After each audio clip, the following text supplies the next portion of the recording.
All of you for being here, especially our very distinguished witnesses.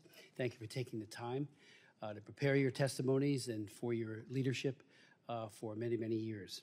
This hearing of the Subcommittee on Global Health, Global Human Rights, and International Organizations will come to order. Today, the subcommittee continues to expose the ever-worsening, pervasive, malign influence of the Chinese Communist Party at the United Nations. The Chinese Communist Party is an unelected, highly deceptive, and unimaginably cruel political entity, a dictatorship that rules by force, torture, and coercion, and stands credibly accused of genocide and a plethora of human rights abuses. The CCP is not a benign rival to the United States or other free nations, but poses an existential threat to its neighbors in the region and a serious military threat to the United States. The CCP does not just seek to dominate the international rules-based order, it seeks to replace it. That's why, for example, I strongly oppose the PRC's ascension into the World Trade Organization with my vote in the House. This is 2 decades ago. And I chaired several hearings, including one in 1999, which I called China Human Rights in the WTO. And in 2011, 10 years in the WTO, has China kept its promises? The record is clear and ominous. The CCP absolutely does not keep its promises to respect the innate dignity of all people, and to this day works to subvert and fundamentally undermine all respect for human rights. Under Xi Jinping, the CCP has mastered the art of subverting the international rules-based order through its involvement at the UN. And I am deeply concerned that the Biden administration is not taking sufficient action to stop it. Let me start by reminding everyone that the United States played the leading role in founding of the United Nations in the aftermath of World War II, and remains by far the largest financial contributor to the UN system. It is true that China's assessed contributions have risen to the second highest rate, 15%, compared to the U.S. rate of 22%, yet China lags far behind the United States in funding to the UN. In 2022, for example, the U.S. contributed, approximately $18 billion to the UN system, more than 8 times the amount that China contributed. Moreover, only about $3 billion of this was assessed contributions. The U.S. paid 90 times more than China in voluntary contributions to the UN in 2022. China's voluntary contributions were only $164 million. And yet, where is the acknowledgement for this extraordinary generosity?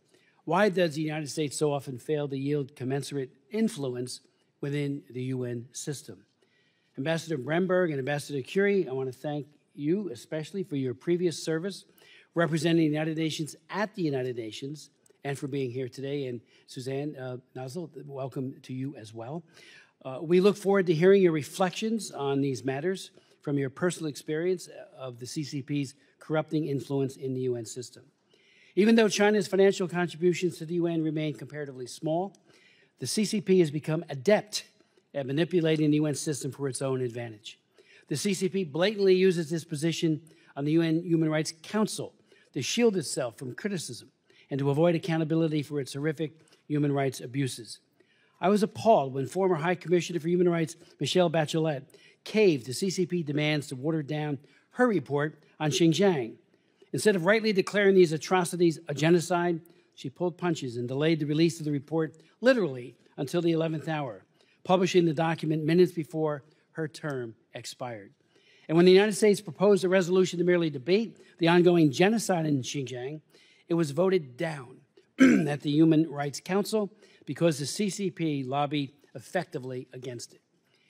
In a February hearing of the Congressional Executive Commission on China, which I chaired, Dr. Rana Xiao-In-Boden of the University of Texas at Austin testified that, and I quote, China's actions over the last decade show that the PRC has become intent on using its presence in the UN to alter international human rights norms and rewire the system in ways that will make it easier for states to escape scrutiny of their human rights records, close quote.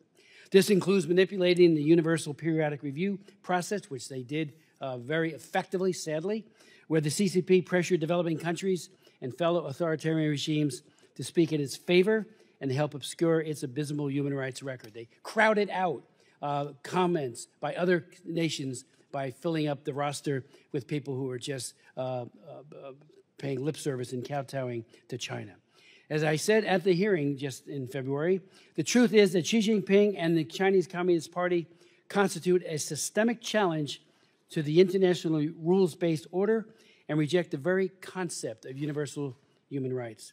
The obstruction of truth during the latest UPR is just another example of the CCP's long and brutal campaign to silence its critics. As we've heard from previous witnesses, Hillel Noor of UN Watch, for example, staff at the Office of the High Commissioner of Human Rights were pressured to share names of dissidents, including Uyghurs, who planned to come to the United Human Rights Council. And they did share these names routinely with the CCP, who then used the information to intimidate these human rights activists as well as their families. It is despicable that even when this was exposed by courageous whistleblowers, including Emma Riley, she was punished by the UN for revealing the truth. The CCP also pressures Chinese nationals in UN leadership positions to prioritize party interests over the obligation to the UN Charter. When Wu Hongbu was head of the UN Department of Economic and Social Affairs, he admitted to acting in China's interests at the UN, including throwing Xinjiang human rights supporters out of UN buildings. This abuse of power is not unique. We saw Fang Liu, when she was head of the International Civil Aviation Organization, attempt to cover up a serious data breach that was linked to Chinese state-affiliated hackers. And when Chinese nationals do attempt to carry out leadership duties without doing Xi Jinping's bidding, they are summarily punished, as in the case of Meng Hongwei, the first Chinese head of Interpol, who was detained in 2018 and sentenced to 13 years in jail. The charges against him were allegedly part of an anti-corruption campaign, or more likely a purge of Xi Jinping's political rivals. And his wife has been left with no information whatsoever about his whereabouts. Where is Meng Hongwei now? Will he ever get justice? CCP pressure extends not just to Chinese nationals, but to CCC-preferred candidates from other nations. We have seen the World Health Organization Director General Tedros, who the CCP supported, bend to Xi Jinping's influence, especially when the WHO parroted CCP talking points in the early days of the COVID-19 pandemic. Tragically, this malign influence allowed the CCP to avoid accountability and conceal important information that could have saved lives. Right now, with a pandemic treaty is being negotiated at WHO, and of course the text includes nothing that would hold the CCP accountable for its role in COVID-19 origins. WHO are both important standard-setting bodies, and the CCP has deliberately excluded Taiwan from these and many other international organizations. Even though Taiwan has displayed exemplary public health practices and remains a major air traffic hub, Taiwanese delegations are denied a voice at these venues due to pressure from the CCP. This is an especially important issue to highlight today on the 45th anniversary of the Taiwan's Relations Act becoming United States law. The CCP twists UN Resolution 2758, which allowed the Communist PRC government to become a UN member, to claim that the international community recognizes the PRC sovereignty over Taiwan. That document does not address, however, Taiwan's sovereignty, and should never be used as an excuse to exclude Taiwan from merely participating in international organizations. And the U.S. must do more to support Taiwan's participation. As we all know, there's a very strong bipartisan support for this, but it has not yielded the fruit that we all hope for. The U.S. also must do more to promote American candidates and those of partners and allies in key leadership elections. The State Department has promoted successful campaigns to place U.S. and partner country citizens in some key positions over the past years, sometimes ousting CCP-preferred candidates. For example, Doreen Bogdan-Martin, an American, was successfully elected Secretary General of the International Telecommunications Union in 2022. She replaced a PRC national in that important standards-setting body and defeated a Russian CC-backed candidate in the election. The U.S. was also waged a successful effort to support a Singaporean national as head of the World Intellectual Property Organization in 2020, defeating the PRC candidate. But overall, this effort could be more strategically coordinated to ensure that our partners and allies are on board and that we are targeting the most important posts, which could otherwise be manipulated by the CCP. While the CCP malign influence at the UN is getting worse, the UN has a window of opportunity to counter this influence and preserve the rules-based order. But we must act now and be more outspoken about the threat that the Chinese Communist Party poses within the multilateral system. I would like to now yield to my good friend, Dr. Burra, for any opening comments you might have. Thank you, Mr. Chairman, and I want to thank the witnesses for being here as well. This hearing is a critical opportunity to reflect on the best way to ensure that the United States and democratic allies are advancing our values and interests across the United Nations and other international organizations. Advancing our interests and ideals by engaging robustly in the UN system is one of the most effective ways to ensure that the United States is shaping global norms around human rights, climate change, emerging technologies, and other global challenges. U.S. engagement at the UN also helps support our allies and partners, including Ukraine, Israel, and Taiwan, but only when we're at the table and forming a united bloc. What we saw in the previous administration was a retreat from the UN system. We saw disengagement from the UN, U.S. funding cuts, and withdrawal from UN bodies, including UNESCO and UNHRC. The United States accrued over $1 billion in arrears for failing to meet our financial obligations. Adversaries like the PRC and Russia used the resulting leadership vacuum to roll back advances in global human rights, including by covering up human rights abuses against the Uyghur people and in Ukraine. For the first time at the UN, we saw PRC nationals head the most UN specialized agencies, helping to propel the PRC's malign influence. That experience made clear that engagement and coordination are the answer, not retreat and isolation. By contrast, the current administration's strategy is yielding clear results. In 2022, through efforts led by Ambassador Linda Thomas-Greenfield in the United States General Assembly, member states elected a U.S. national to lead the International Telecommunications Union, the ITU, which is responsible for promoting access to digital technologies, replacing a PRC national. As of this year, PRC nationals head only one UN specialized agency, while U.S. nationals had three of the most important UN agencies, the World Food Program, UNICEF, and the Department of Political and Peacebuilding Affairs. And many of our allies and partners oversee peacekeeping, international finance, and humanitarian relief. The United Nations rejoined UNESCO and UNHRC, and alongside like-minded allies and partners is once again leading multilateral efforts to reassert the importance of global human rights norms and fact-finding missions and push back against harmful PRC resolutions across these and other UN fora. We should continue to work to build on the progress that our country is making. With that, I yield back. Thank you, Mr. Chairman. Thank you very much. Ms. Jacobs?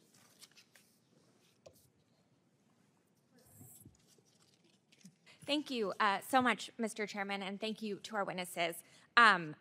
Having formerly worked at the United Nations, I know how important it is, and I also know how important U.S. leadership is. That's why I've been so forceful in pushing to make sure that the U.S. pays all of our dues and doesn't incur arrears, because we know that actually those arrears and the debts are a big part of what we've seen the Chinese use in order to push forward their proposals. So, for instance, a recent report from National Defense University showed that the Chinese used the fact that we were in arrears to peacekeeping to push for the elimination of human rights staff positions within peacekeeping missions. We've also seen how U.S. non-engagement at UNESCO has allowed the Chinese to become the biggest funder of UNESCO and therefore push for greater influence there. So, you know, to me, the most important thing we can be doing to counter PRC influence at the UN is make sure that the U.S. is showing up fully and fully paying our dues. Thank you, Mr. Chairman. I yield back. Thank you, Ms. Jacobs. I'd like to now introduce our very distinguished panel, beginning first with Ambassador Andrew Bremberg, who is the President Emeritus of the Victims of Communism Memorial Foundation. He served as ambassador, as the representative of the United States to the Office of United Nations and other international organizations in Geneva. Ambassador Bremberg has a long history of public service. Prior to his work at the UN, he served as assistant to the President and Director of the Domestic Policy Council for the Executive Office of the President. He previously served as policy advisor and counsel nominations for the Office of the Senate Majority Leader, and he also worked on the nonprofit for the nonprofit MITRE Corporation as a senior health policy analyst and department manager, and for the U.S. Department of Health and Human Services. Ambassador Bremberg earned his BA from the Franciscan University in Steubenville in Ohio and his JD from Catholic University of America in Washington. He and his wife, Maria, have 4 children and live in Virginia. We'll then hear from Ambassador Kelly Currie, who is a founding partner of Kylo Alpha Strategies, a boutique geopolitical advisory firm. Throughout her career in foreign policy, Ambassador Currie has specialized in human rights, political reform, and non-traditional security issues with a focus on the Indo-Pacific region. Ambassador Currie is currently a non-resident senior fellow at the Atlantic Council with a joint affiliation to the Scowcroft Center for Strategy and Security and the Freedom and Prosperity Center. She also serves on the board of directors of the National Endowment for Democracy, the Board of Governors of the East-West Center, and advisory boards of Spirit of America, the Vandenberg Coalition, and the Global Taiwan Institute. Ambassador Currie was unanimously confirmed in July of 2017 as the United States representative to the UN Economic and Social Council, ECOSOC, and alternate representative to the UN General Assembly under Ambassador Nikki Haley. She subsequently was appointed interim senior official in the Department of State's Office of Global Criminal Justice and confirmed as ambassador at large for global women's issues and the U.S. representative at the United Nations Commission for the Status of Women from 2009 until her appointment to the U.S. UN leadership. She was senior fellow with the Project 2049 Institute, where she founded and directed the Institute's Burma Transition Initiative.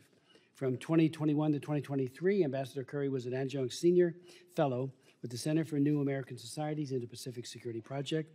She has held additional senior policy positions within the Department of State, U.S. Congress, international organizations, and non-governmental organizations. Her writings appear regularly in the Wall Street Journal, Foreign Policy, Just Security, and Fox News.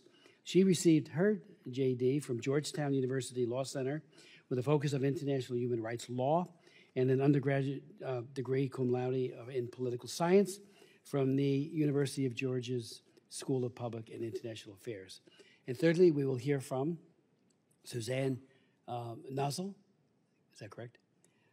Chief Executive Order at PEN America and author of Dare to Speak, Defending Free Speech for All. Prior to joining PEN America, she served as the Chief Operating Officer of Human Rights Watch and as Executive Director of Amnesty International USA.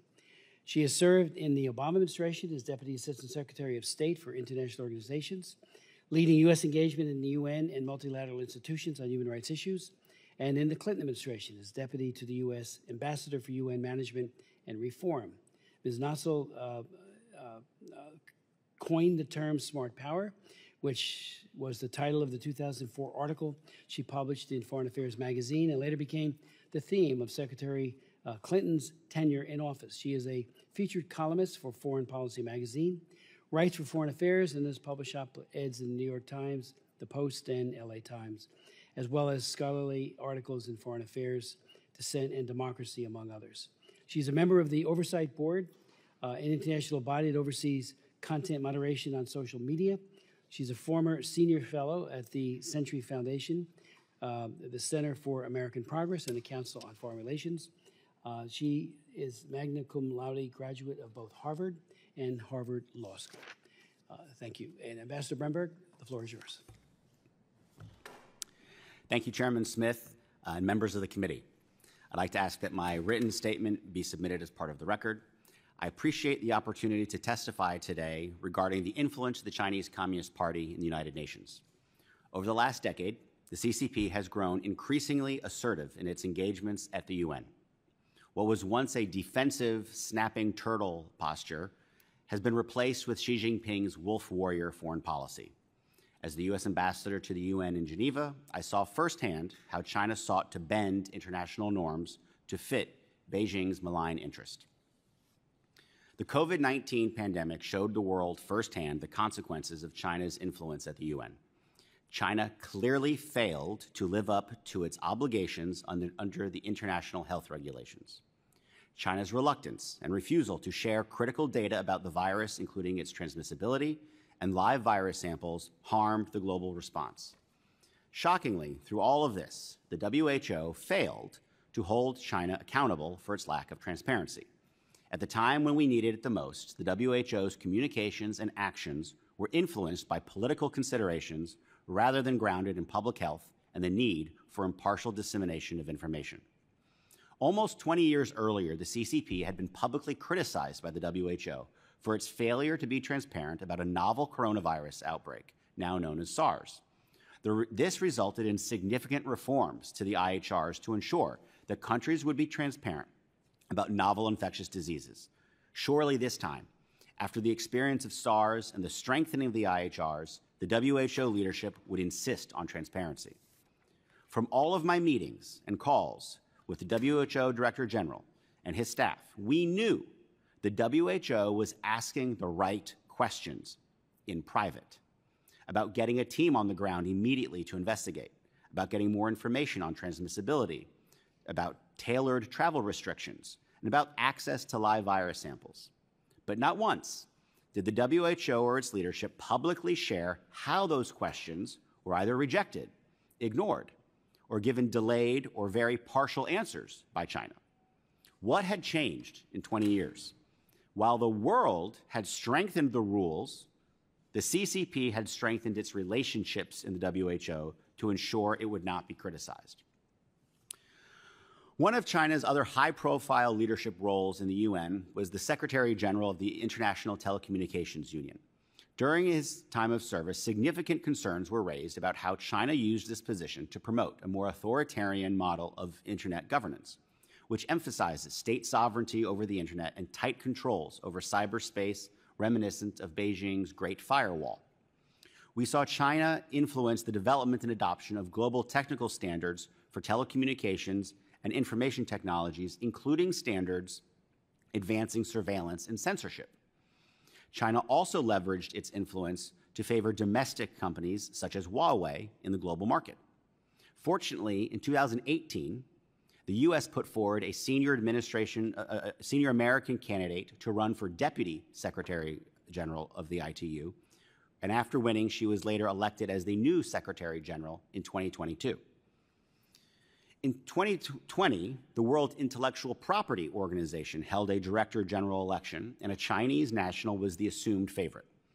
WIPO is an important specialized agency responsible for promoting protection of intellectual property worldwide. I doubt I need to explain to anyone here why there were serious concerns about China winning the leadership position of a critically important IP body.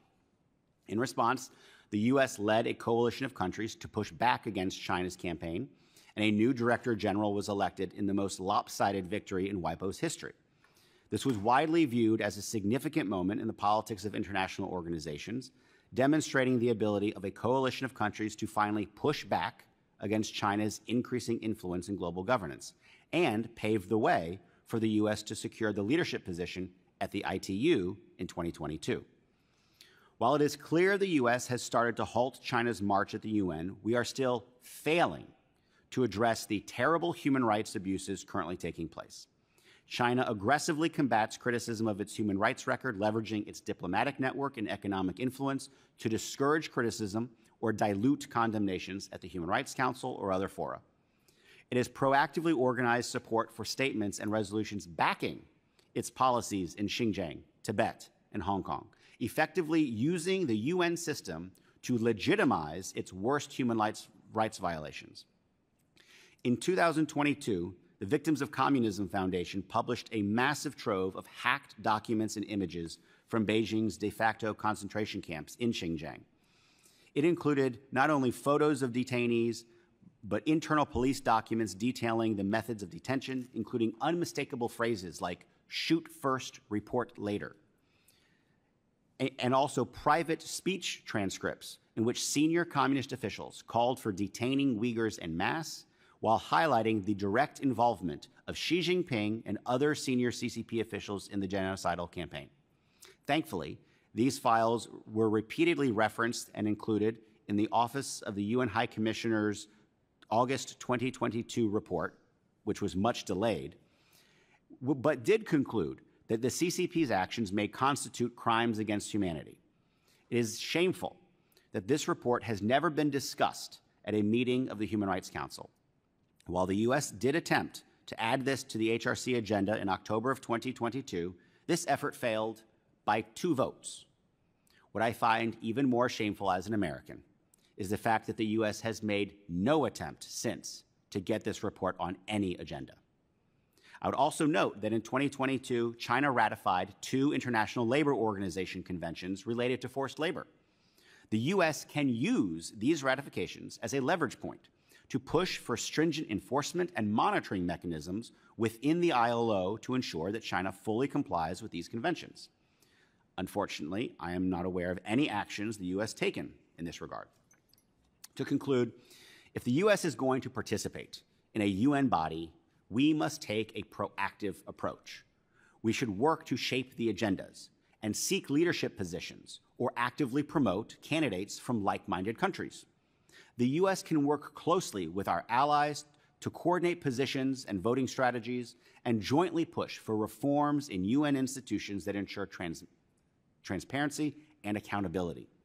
And the U.S. must continue to champion human rights and hold China, as well as those countries that defend it, accountable for their human rights violations. Thank you again for holding this very important hearing, and I look forward to your questions. Thank you so very much, Ambassador Rimberg.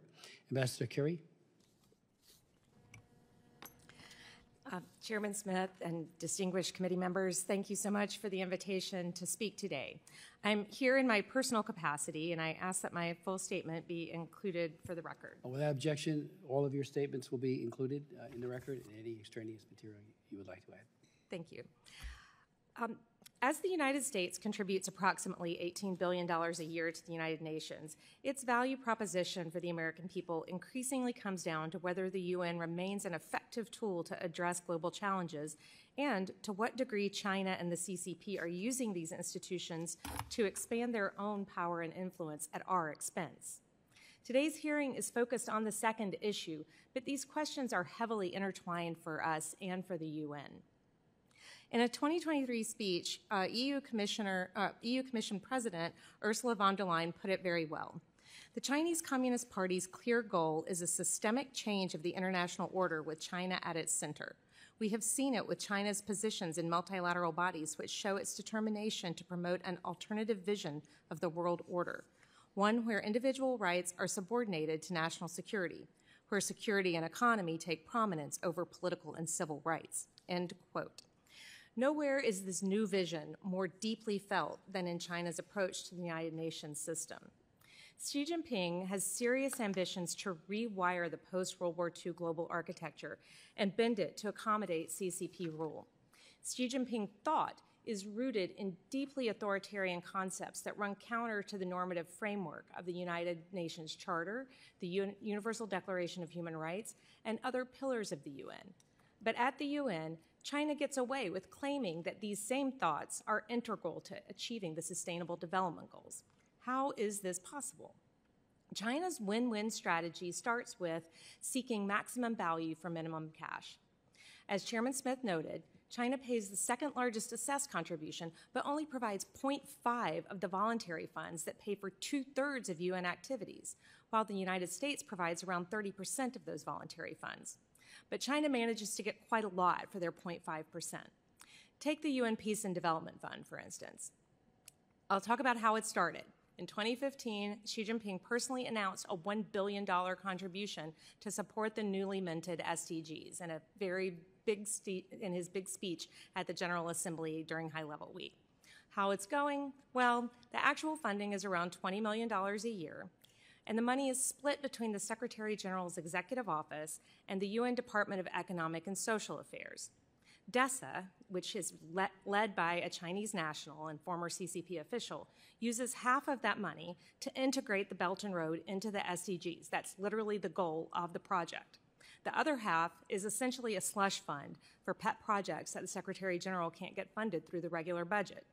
No UN member state body has any oversight of any of these funds.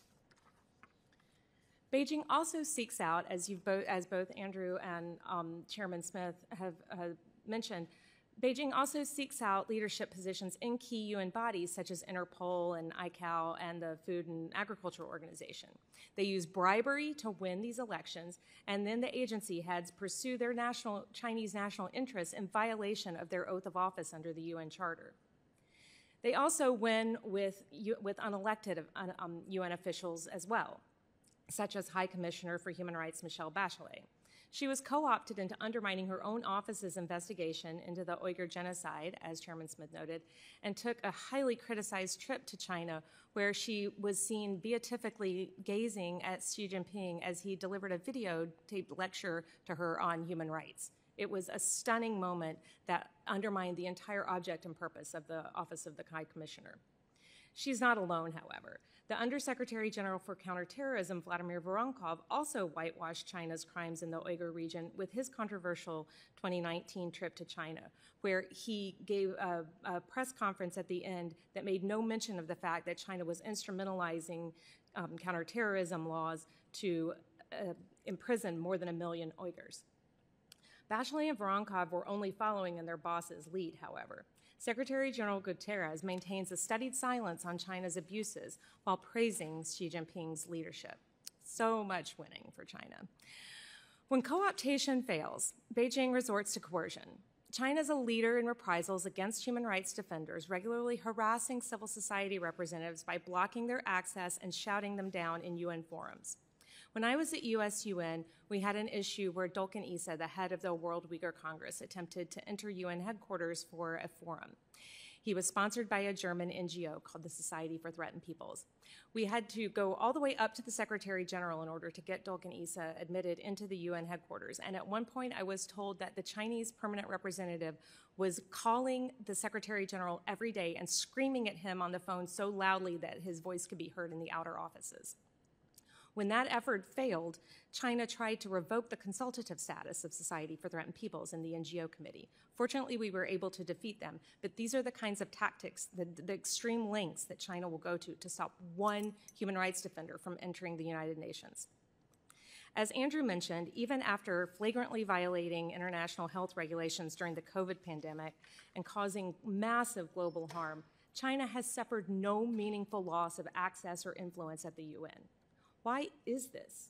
Well, on top of the UN Secretariat's pro-authoritarian bias, the UN membership consists heavily of authoritarians and authoritarian wannabes who support China. Members of the Organization of Islamic Cooperation provide valuable cover on the Uyghur issue, and many other G77 developing countries are big fans of China's norm-bending efforts. And it's not just authoritarian states, unfortunately. When the PRC started sliding Xi Jinping thought into UN resolutions, many democracies were clueless or even saw this as a benign engagement by China. When China introduced its resolution on win-win cooperation in the field of human rights, the United States was the only Human Rights Council member to oppose it. 17 other countries abstained, including Australia, Germany, Switzerland, and the United Kingdom. And Xi Jinping thought is now enshrined in the human rights lexicon, largely because of the apathy and ignorance of democratic countries. Since 2019, these tactics have faced some headwinds due to China's increasing aggressiveness and the concerted effort by the United States to push back on their assault on the normative framework. But so much remains to be done. I have a lot of specific recommendations that are included in my written testimony. I'm happy to talk about those during the question and answer period. But overall, I recommend that we take a back-to-basics approach to the United Nations that focuses on greater transparency and accountability. Well-intentioned supporters of the United Nations need to acknowledge how UN overreach contributes to China's success, including by expanding the to-do list of a system that's struggling with its core tasks. The pro-rights coalition inside the UN must also be more hard-headed in using our own influence to realign the current terrible incentive structures, even when it makes us uncomfortable. This doesn't mean that we lower ourselves to Beijing's tactics, but it does mean a willingness to stand and fight for the things that we hold important. For decades, the United States advocated bringing the CCP regime into this system and helped inflate this bubble of exceptionalism that has developed around their conduct in the United Nations, the World Trade Organization, and other international and multilateral fora. As a result, we are obliged to lead in retrenching this system and strengthening its resilience against Beijing's unrelenting assault. I look forward to your questions, and thank you very much for the opportunity to appear before you today. Ambassador Kerry, thank you again very much for your testimony and your leadership. I would ask unanimous consent that the gentleman from North Carolina, Mr. Murphy, be allowed to sit on the dais and participate in today's hearing. Without objection, it is so ordered. I'd like to now turn the floor to Ms. Nassau. Chairman Smith and distinguished members of the subcommittee, thank you for the opportunity to testify today on the growing influence of China at the United Nations. I'm speaking today in my personal capacity as a former U.S. government official. In the late 1970s, as Deng Xiaoping assumed the reins of power in Beijing, he delivered a message that would become the bedrock of Chinese foreign policy for a generation: hide our capacities and bide our time. For decades, Chinese diplomats adhered to this dictum at the United Nations. But under the leadership of Xi Jinping, China has dramatically transformed its involvement with the world body, increasingly asserting its newfound clout. On the tactical side, this is most visible in the increased voluntary contributions to a range of UN funds and programs and continuing efforts to insert Chinese personnel into key positions of influence throughout the system. But more subtly and strategically, Beijing is using its sway within the world body to blunt criticism, shut out and stigmatize Taiwan, plug its Belt and Road Initiative, and dilute norms that might be used to hold it accountable. As a former Deputy Assistant Secretary for International Organizations and Deputy to the U.S. Ambassador to the UN for UN Management and Reform, I once viewed China's engagement with UN with leery optimism. Today, I view China's growing weight at the UN as a challenge to be met. The UN has become a key test for Beijing's global leadership ambitions, and it is not a stage China will surrender lightly. Rather than ceding ground, the U.S. should meet China at full strength on this global proving ground, leveraging its own potent principles, capabilities, and alliances to compete across 4 pivotal spheres of influence. China's rise at the UN has been fueled in large part by strategic deployment of its growing economic might. In 2019, the PRC surpassed Japan to become the second largest contributor to the UN's regular budget, behind only the U.S. China's embraced the strategic and practical value of voluntary UN funding. Most prominent example is the much-touted $200 million contribution to the UN Peace and Development Trust Fund. The fund's steering committee is comprised mostly of PRC officials. According to an analysis by the Sydney-based Lowy Institute, more than a third of the projects approved since 2018 have directly supported the Belt and Road Initiative. In meeting its financial obligations and highlighting Washington's failure to consistently do so, Beijing also aims to burnish its image as a dependable and committed global partner that contrasts with a mercurial Washington. Beyond funding, China has been making a concerted effort to secure both executive leadership UN posts and quietly influential positions that have significant sway over international standards and enforcement.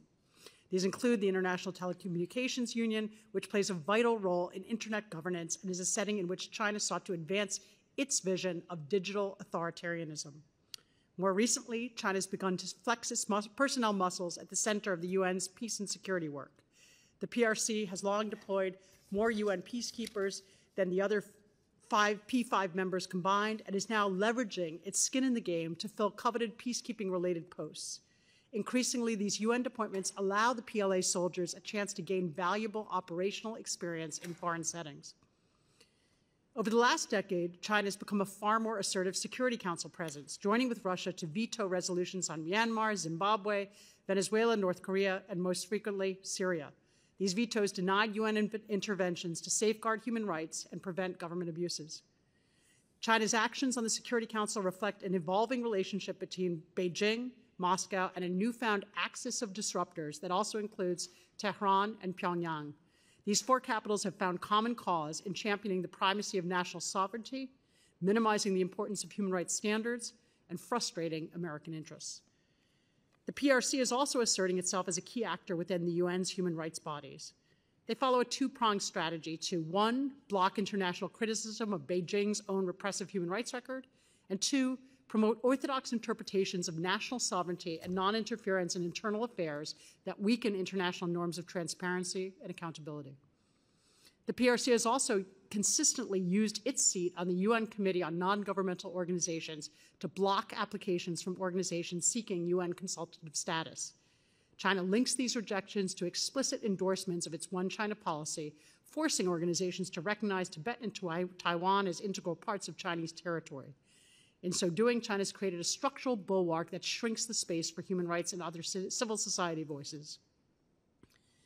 These shifts in Chinese engagement with the UN come at a moment when U.S. participation in the global body has been in flux. The U.S. has vacillated between retreating from the UN and punishing its arms through withdrawals and the withholding of contributions, and efforts to restore relations and rebuild influence after deliberately fraying ties. This repeated, decades-long cycle of engagement and retrenchment has exacted a steep diplomatic cost, and this vacuum has enabled China's growing power at the UN. China recognizes the latent power of the UN as a force multiplier for its interests around the world. We must do so as well. When the U.S. engages at the UN, its impact and influence are unmatched and constitute a potent tool in service of American interests. When we withdraw and equivocate, we defeat those interests. In concrete terms, first, the U.S. should meet its financial obligations and settle its arrears, eliminating these issues as sticking points for U.S. engagement and denying critics fodder for questioning Washington's commitment and reliability. 25 years ago, early in my career in government, I worked to secure a UN agreement to lower U.S. dues to the world body in return for settling a large arrears that had accumulated. At the time, we thought it was a major breakthrough that would pave the way for consistent U.S. engagement and take away a cudgel that was being used to criticize us in a whole range of negotiations. The fact that this issue remains unsettled 2.5 decades later is, to me, a huge own goal on the part of the United States. The ongoing machinations over payments and arrears are not a point of leverage or principle, but rather just a reputational hit and a distraction from the vital work of addressing rising authoritarian influence in the multilateral realm. Second, the U.S. should be intentionally creating and overseeing pipelines of personnel who can climb through the UN's ranks and assume senior positions over time. It should also install well-qualified Americans drawn from the civil and foreign service, as well as from civil society, into key roles. Third, the U.S. needs to empower its diplomats by staffing multilateral roles with seasoned top-level officers and elevating these officers and their priorities within the bureaucracy. Finally, the U.S. should seize the initiative in shaping the UN for the future, offering concrete proposals to advance long-demanded reforms. These include reforms of the UN's NGO committee and a much-needed new human rights mechanism to track, monitor, and push back against transnational repression. I have more recommendations in my written testimony. Thank you, and I look forward to your questions. Thank you so very much for your testimony. Let me start off with Ambassador Brimber. Maybe you could speak to something that is very, very disconcerting to me. I have raised human rights issues in China for 44 years. From the moment I got to this place, I was raising religious freedom issues, and that was long before Tiananmen Square. And I was shocked, frankly. I also raised repeatedly the forced abortion policy, which was the most egregious violation of women's and children's rights ever, where women who, if they wanted to have a second child, even their first, had to be told that they got a birth allowed certificate from the Chinese Communist Party to do so.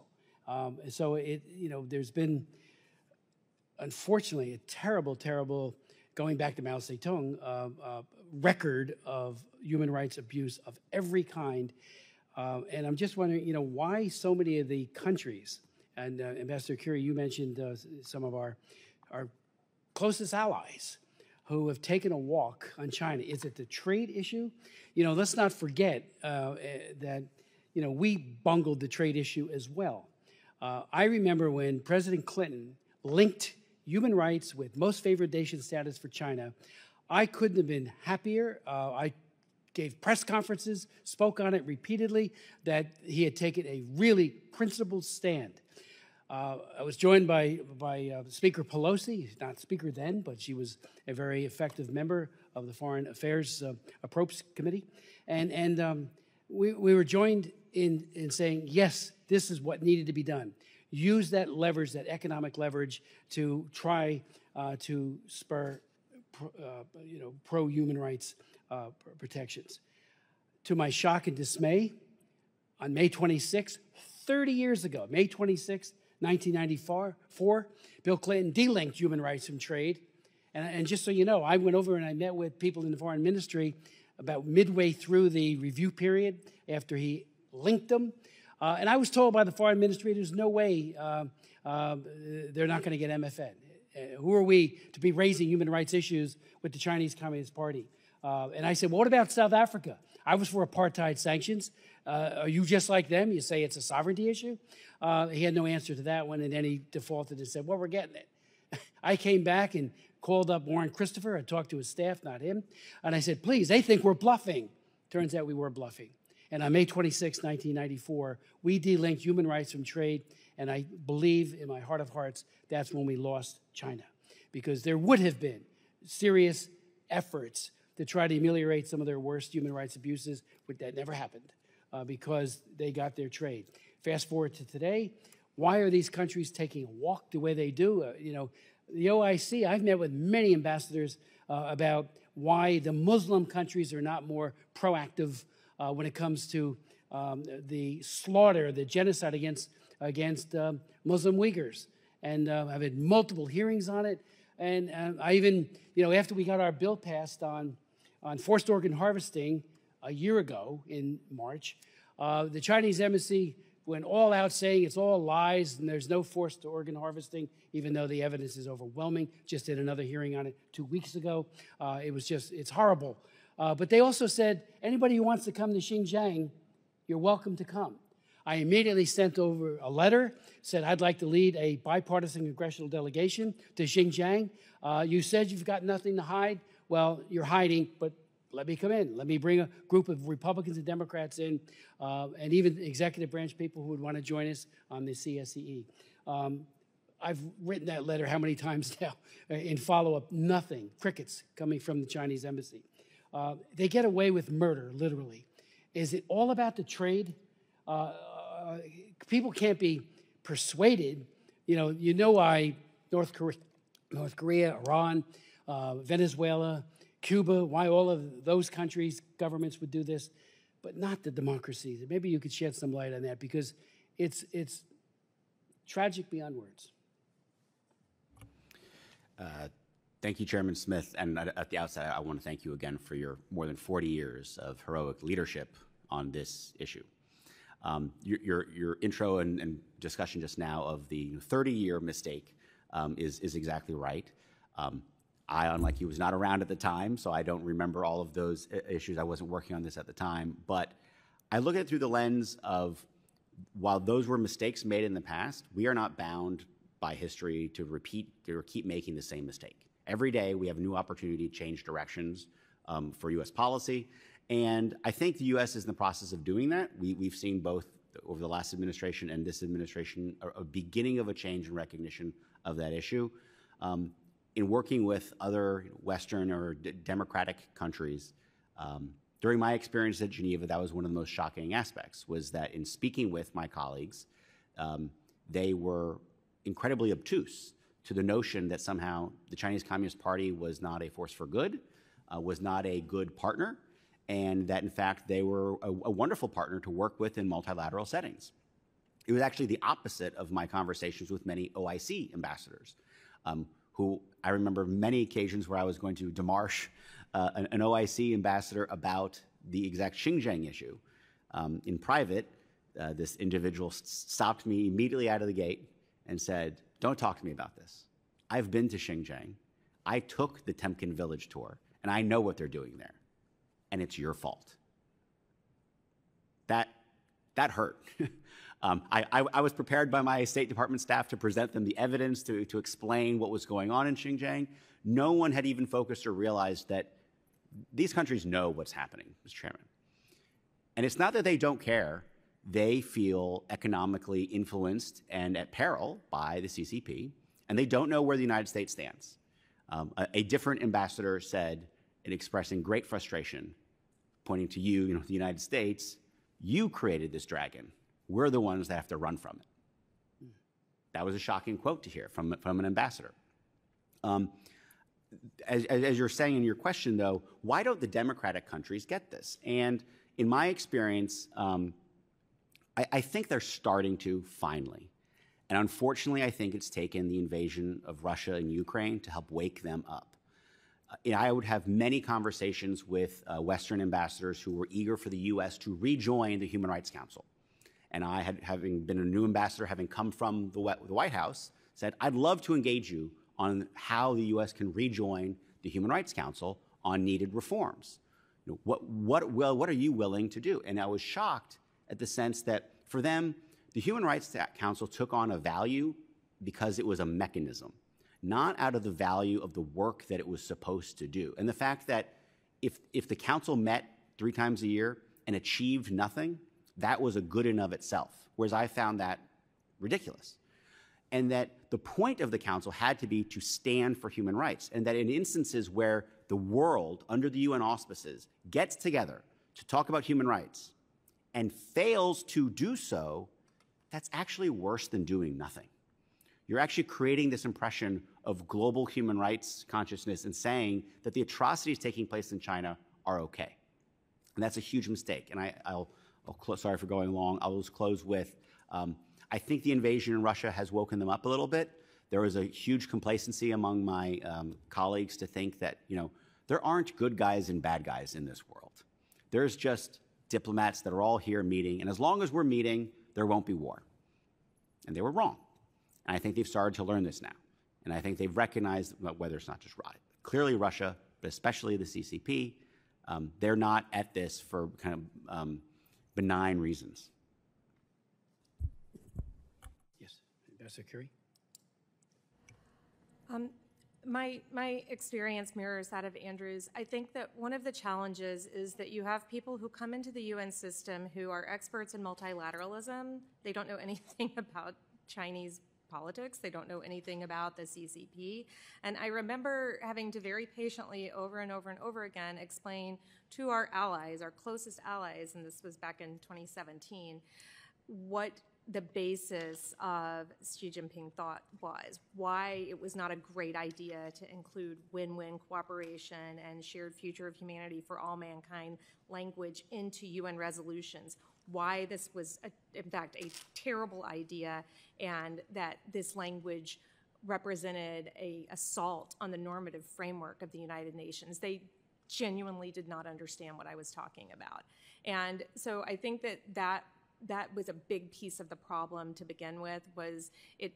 Part of it was this, kumbaya kind of approach that everybody tends to take to the United Nations, especially from the Western democracies, and this kind of assumption that the UN is doing good things even when it's doing nothing or worse. It's just assumed that the UN is an objectively good thing and is up to objectively good things.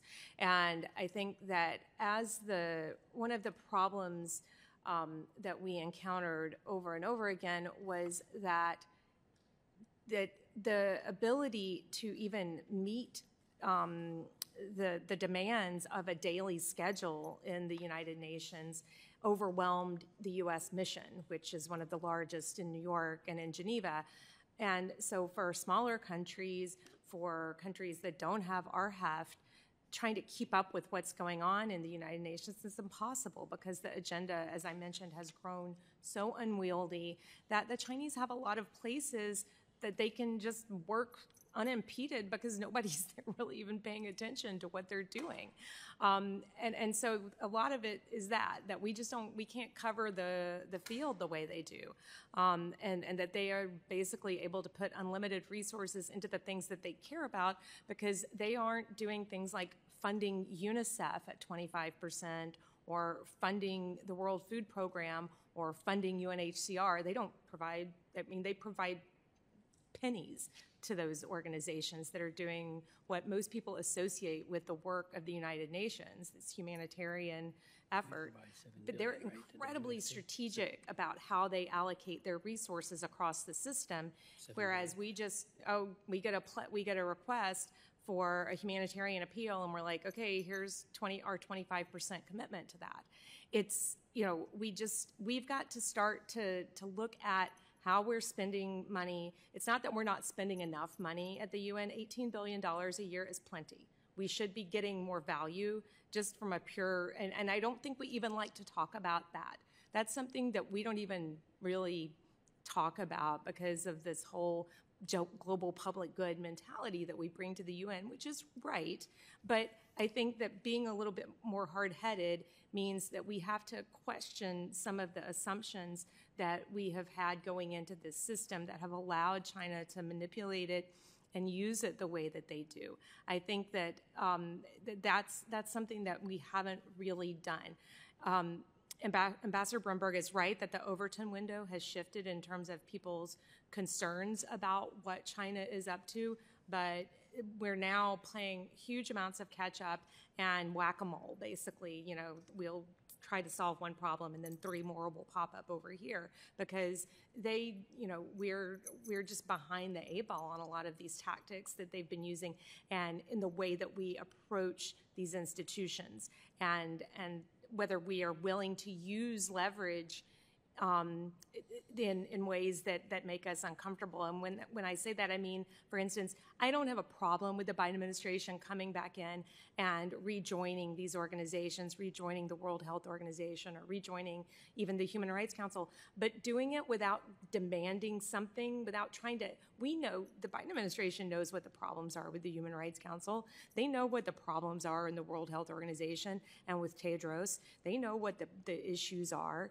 in UNESCO and in some of these other organizations. But instead of coming in and saying, we want to rejoin these organizations, but we'd like to use this leverage of you want us to come back, let's work on what we can do to get some of these problems solved with our allies and partners who want us to rejoin these organizations and with the UN agencies themselves that benefit from our presence. So I think that that's got to be part of the conversation is that we can't just give away leverage. We don't have the luxury of giving away leverage right now. And we have to understand that even with all of the challenges that my fellow panelists pointed out in terms of how our inconsistency as a democratic country that comes in and out the way we do, when the democratic process produces leaders who want to engage more, those leaders need to be a little bit more hard-headed and tougher in terms of using the leverage that their predecessors have created for them.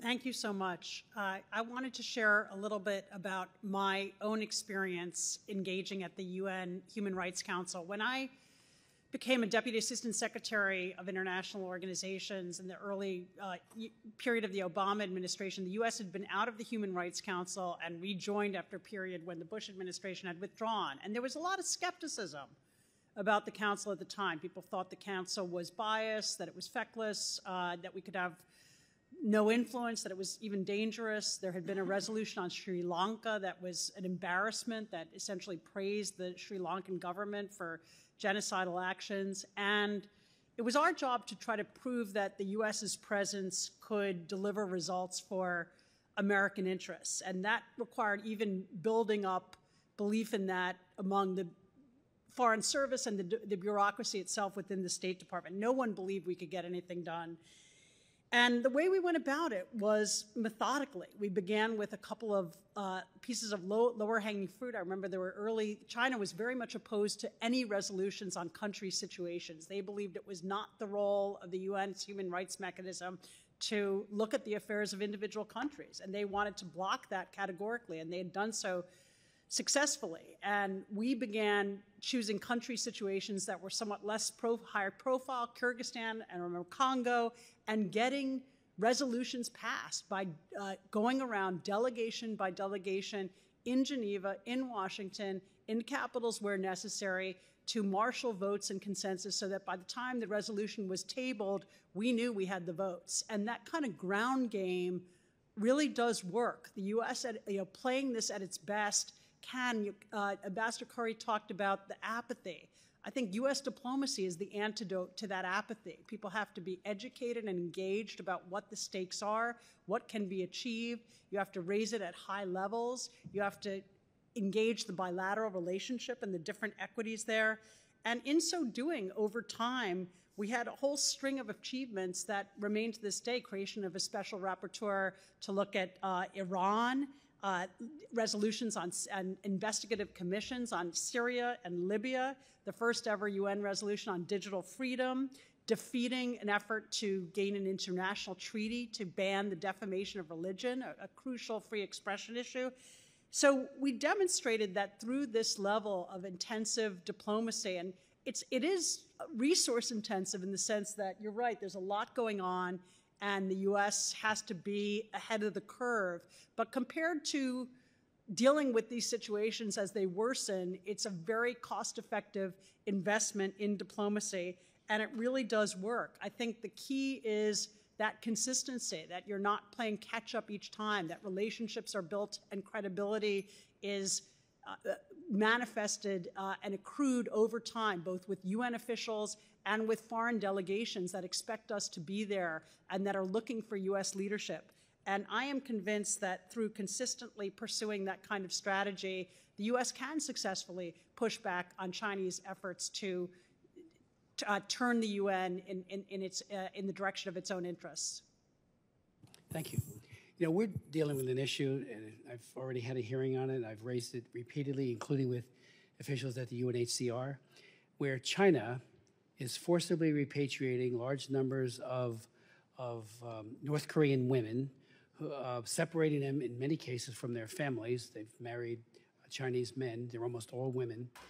And they're being, I mean, it's the quintessential example, textbook example of refoulement. They're going from China, which is not a good place to be in the first place, particularly if you're a dissident, to North Korea, where they are seen as traitors under Pyongyang's barbaric policies. And I have raised it repeatedly with the UNHCR, and we've given them, some $2 billion, far in excess of the assessed amount. Matter of fact, if you look at assessments versus voluntary, it's $3 billion total assessments, $15 billion that we give by way of voluntary. And I think that's something that needs a tremendous amount of scrutiny, because we've gotten nowhere on that, nowhere. You know, I'm not saying UNHCR can do a magic wand, but they can certainly raise it in a very aggressive way. These women are going to a situation where they will be going to prison. At least 600 have been forcibly repatriated. Many more are in harm's way, about to be involuntarily repatriated. And you know, let them go to South Korea, but don't, or let them stay where they're at. Don't force them back. And I've been deeply disappointed that the UNHCR, and again, everybody knows it, China is a signatory to the Refugee Convention, so there's no doubt that they have an international obligation to protect those individuals, and they're not. But I think that's just one example of many. You know, at times it does work. I mean, I remember when, during the Reagan-Bush years, I traveled with Amanda Valladares to the Human Rights Commission, as it was called then. The council is a distinction without a difference, really. But it's a new name change. All the reforms we hoped for did not materialize. Rogue nations still sit, you know, in judgment and obviously push back on any serious scrutiny of their own records. But I went with Amanda Valladares for a week in Geneva. He was the head of our delegation. He got an excellent UN Human Rights Commission resolution passed to investigate the prisons. There was an absolute assurance anybody who comes forward would not be retaliated against. Everybody who came forward was retaliated against by Fidel Castro. And there was the reason for raising this, there was no follow-up consequence. There was nothing that the UN Human Rights Commission said, whoa, time out. You know, let's bring the Cuban delegation in front of us. You know, we had an assurance, and it was absolutely abrogated by that dictatorship. So there have been pockets of where we thought we had a lot of hope, things were happening, and then I do wish, and with deep respect to my colleagues, you know, UNESCO is brought up in terms of our rearage there. I think it was important during the Obama years. I remember Ambassador there, who I knew very well. You know, he was very sickened by the UNESCO's anti-Semitism. And so, you know, there needs to be a look at when we decide, even with an assessment, we're not going to go forward with providing that money on a very principled reason, that doesn't become, and I remember with UNPRO 4, because I led an effort on that, here we were, and I actually wrote op-eds and did floor speeches about how when you factored in everything else, all the airlift alone that we provided to the Balkans and everything else, the amount of money so far exceeded what we were alleged to have to provide to UNPRO 4, which was the arrearage issue of the day. And it's like, oh, but now with what we're doing voluntarily, that we can't make that case. I think we should, but we don't do it well enough. But so that's, if you maybe want to comment on that. And also, Ambassador Bremberg especially, WHO Director Tedros, I remember that so well when he got the job. Obviously, he was health minister for Ethiopia. The Melis regime that he was a part of committed great numbers of human rights abuses. He was credibly, it was alleged that he covered up cholera outbreaks. This is Tedros now, which could have been a forerunner of what's he going to do when he's pressured. As Director General, he should have spoken. He should have been outspoken. And I think, as you said, the right questions were asked, we believe. But, for the sake of all the people in my state who died, and I know many people who died from COVID-19 and families and everywhere else in the world, how could he have covered that up, especially during those critical, weeks and months in the early going with COVID? So maybe I want to speak to how they got that. There was a UK reformer I know that was running. I'm not sure he was the best candidate ever, but he was talking about real reform at WHO, as were some others. And Tedros got it, and then he gets a re-election, and we have not gotten to the bottom of that whole thing. Thank you, Chairman. I went to Geneva after he was already elected, so I had not worked on his initial election in 2017. But as I mentioned in my remarks, and I'm happy to expand upon, it was extremely disappointing to see how he took his role as Director General and led the WHO at this time. Let me be very clear. This is true of the WHO. This is also a point I'd make as it relates to UNHCR, other UN bodies. They are not responsible for China's actions. China is responsible for China's actions. No one believes that any of these UN bodies as a body or any of the individuals that are leaders can somehow force China to change its behavior. I want to just make that clear from my perspective. I doubt anyone actually believes this, but I feel like this goes unsaid. What these institutions and individuals are responsible for and have total control over is their behavior. It was China's fault that they hid information. It is the WHO's fault that they lied about China hiding information. They knew that China was not being transparent and then would choose to publicly praise China for setting a new standard in public health transparency.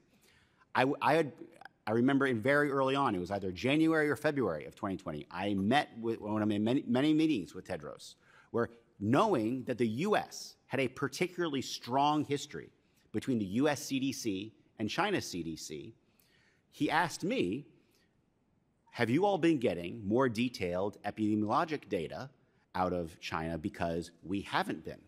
And I kind of jokingly said to him, well, I'm glad you asked that question. I was going to ask you the same thing because I've just heard from our CDC that we're not getting this information. And I was going to ask you, are you? Because we find this troubling. Moments later, he publicly announced that China had set the standard in public health transparency when knowing they weren't. That is the moral failing of the WHO leadership at the time, and unfortunately, in many cases, the leadership of many of these UN bodies when addressing the issues of China. They are intimidated, they feel afraid, and I feel, and I'm not trying to psychoanalyze them much, I feel they sometimes think, because they're important political figures, that if they let on that they're not powerful or responsible, that somehow diminishes their role. When in fact, the value of their role is the power of speech. No UN High Commissioner for Human Rights has the ability to stop human rights violations. We all know that. The United States and other member states, when we created the Office of the High Commissioner, knew that across the UN system, we know that we as member states are going to have security challenges, economic challenges, different political issues that will come up across member states. And even though we believe deeply in human rights, maybe we won't always put them forward. But what we're going to do is we're going to create this special office that has no interests in security or economic issues or political issues, that has one mandate and one job: to speak the truth about human rights violations. And when you have a leader like the former High Commissioner, Michelle Bachelet, who is unconscionably cold and blinded, I correct myself, not blinded, aware, but unconscionably, I would go so far as to say complicit in cover-up of China's human rights abuses, that is damning to the entire UN system, particularly those offices, and the efforts of multi-member state organizations, individual member states trying to take steps.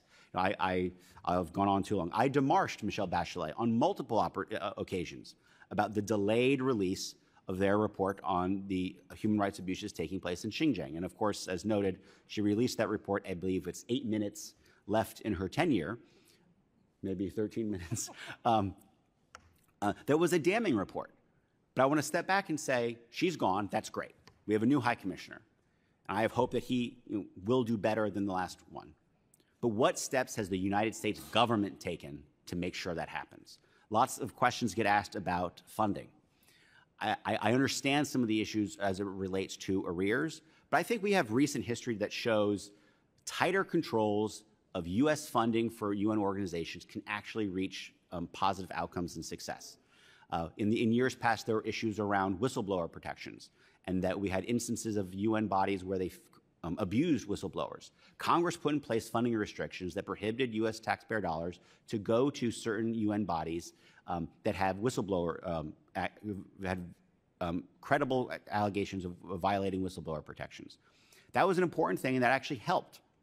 I think both the executive branch and the legislature can work together to develop new mechanisms for how you can give policy flexibility to ambassadors that are at their post, to the Secretary of State, around actually using the power of the purse that Congress has through our foreign policy executed by the executive branch to ensure that U.S. interests are being put forward at these UN bodies, or at the very least, and then obviously this is a clear bipartisan area of support, that actions are being taken to counter China's influence in these organizations.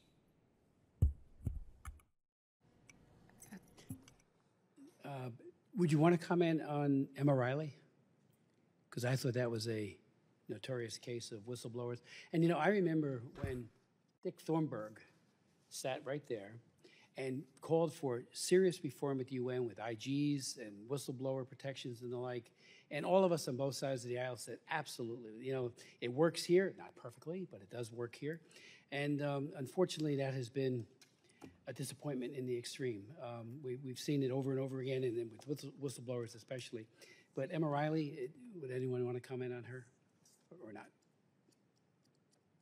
Or for the record, you can do it. I can, look, I think that the Emma Riley case illustrates the structural nature of the problem, that it goes beyond these individual leaders to the entire structural problem that the UN, in the way, and especially the way that a lot of these agencies function and the incentive structure for their leaders is such that they say nice things about the worst people in public and say mean things about democratically elected leaders in public, because they believe that using public pressure works on democratically elected leaders, but they've come to believe that public pressure doesn't work on authoritarian leaders. I think that this is wrong. I think that this, and it leads to, there's a pervasive, what I call a pervasive pro-authoritarian bias in the way that the UN operates as a result of absorbing this idea that if you are publicly speaking out against these authoritarian and dictatorial leaders that don't care about their own people, then you're going to lose access, and you're not going to be able to help the people in that country with whatever your mission is as a UN agency head.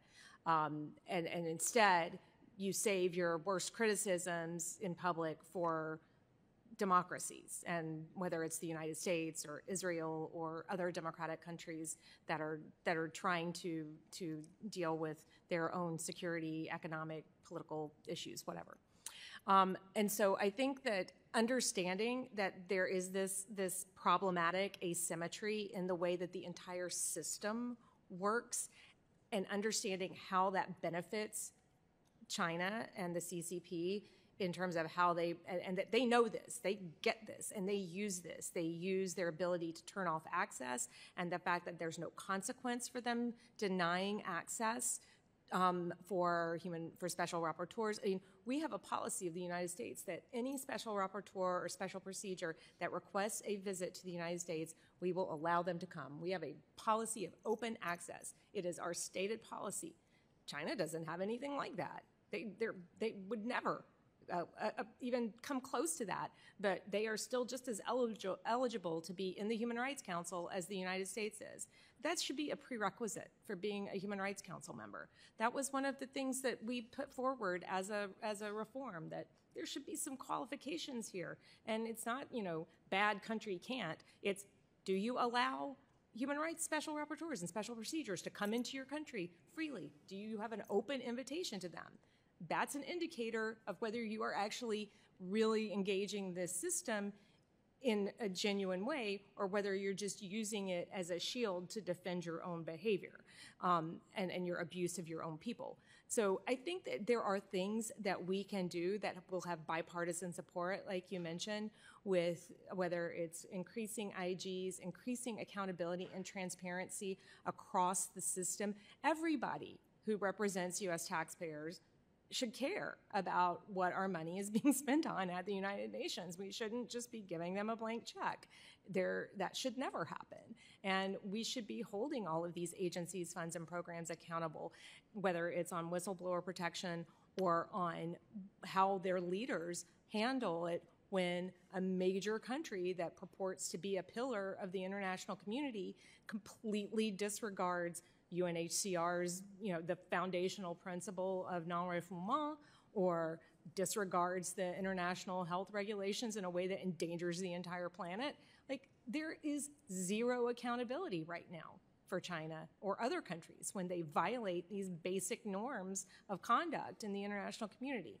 And, and that's got to change. If we want different results, we've got to do something different. If we keep doing the same thing, we'll keep getting the same result. So I think that that's really understanding this asymmetry, though, that operates within, it's just part of the wiring at the UN right now and the way that the UN works. And I would love to say that getting more Americans and more of our allies' personnel into that system would be helpful, but I'm not sure that if it's isolated, it would have to be in a mass way, because the structure and culture of this system is such that I don't, having just 2 or 3 people here or there is not going to make enough difference. We've got to actually get to our proportional weight in the system in terms of staffing, and really work on changing the culture inside the UN so that they no longer defer to authoritarian states and save their heavy weapons for democracies. Thank you. Thank you so much. Just a few comments. The U.S. has always chafed at the rules at the UN, and for good reason. There are many frustrating aspects of the way that body operates. There are norms and requirements that should be in place. Having countries that are notorious abusers of human rights on oversight bodies always provokes outrage. And so I understand that, but I've also learned through experience that it is very difficult to change those rules. And to go in, I remember when we were first trying to renegotiate U.S. contributions to the UN, and get a new system and formula in place. People said, well, just, the Chinese at the time were paying about 1% of the regular budget. People said, just create a floor at 3%. It's like, and at first I said, oh, that makes sense. But it was not something you could negotiate through. We needed to get an agreement that at the time 185 member states were going to sign up to, and we needed to come up with a principled rationale for that. We needed to understand where every country wanted to come out, to engage with them, to explain it. And when we did that, we came up with a result that the U.S. honestly celebrated as very much in line with our interests. So in my experience, the better path to the defense of U.S. interests is trying to work the system through those rules most of the time. From time to time, there are opportunities to change those rules. There are moments of inflection and reform, and that we should absolutely engage forcefully in those. But I think we waste time sort of chafing and ruing at what we don't like about the system, and those are energies that we could spend in defending and asserting our interests within that system. I think the same is true when it comes to withholding. There may be examples of occasions where we've successfully exercised leverage, but by and large, I think we have diminished our leverage because we've given our adversaries a persistent talking point about how we're not reliable, we don't pay on time in full, we condition our support, and I think they have been able to make greater use and gain greater leverage from that than we have. And when we withdraw, for example, from UNESCO because we are concerned about anti-Semitism, that cedes the ground to those that have very different perspective on that issue. And now that we're back in UNESCO, Holocaust education has been restored, and we can play a role in shaping the organization's priorities. So I worry about that idea that by absenting yourself, suddenly people are going to come around and start, get behind the issues you care about. I don't think we really see that happening. When it comes to what Ambassador Curry is talking about as far as, how we reshape the debate on these issues, I think it requires a sophisticated approach that involves press and media, the engagement of civil society, calling out issues like the one that you raised in terms of North Korean women being improperly repatriated. And it's an inside and an outside kind of advocacy effort that I think at its best the U.S. can do very well on. I think we need to assert a norm that UN officials cannot be accessories to authoritarianism, that needs to be a precept, and we need to call that out. We need to document that. We need people who are reporting on instances in which UN staff fall into those patterns, and that is something that through deep engagement I think the U.S. can achieve. And just a final note, I remember those days of Dick Thornburgh and then it was Joe Connor who had that position within the UN on management reform.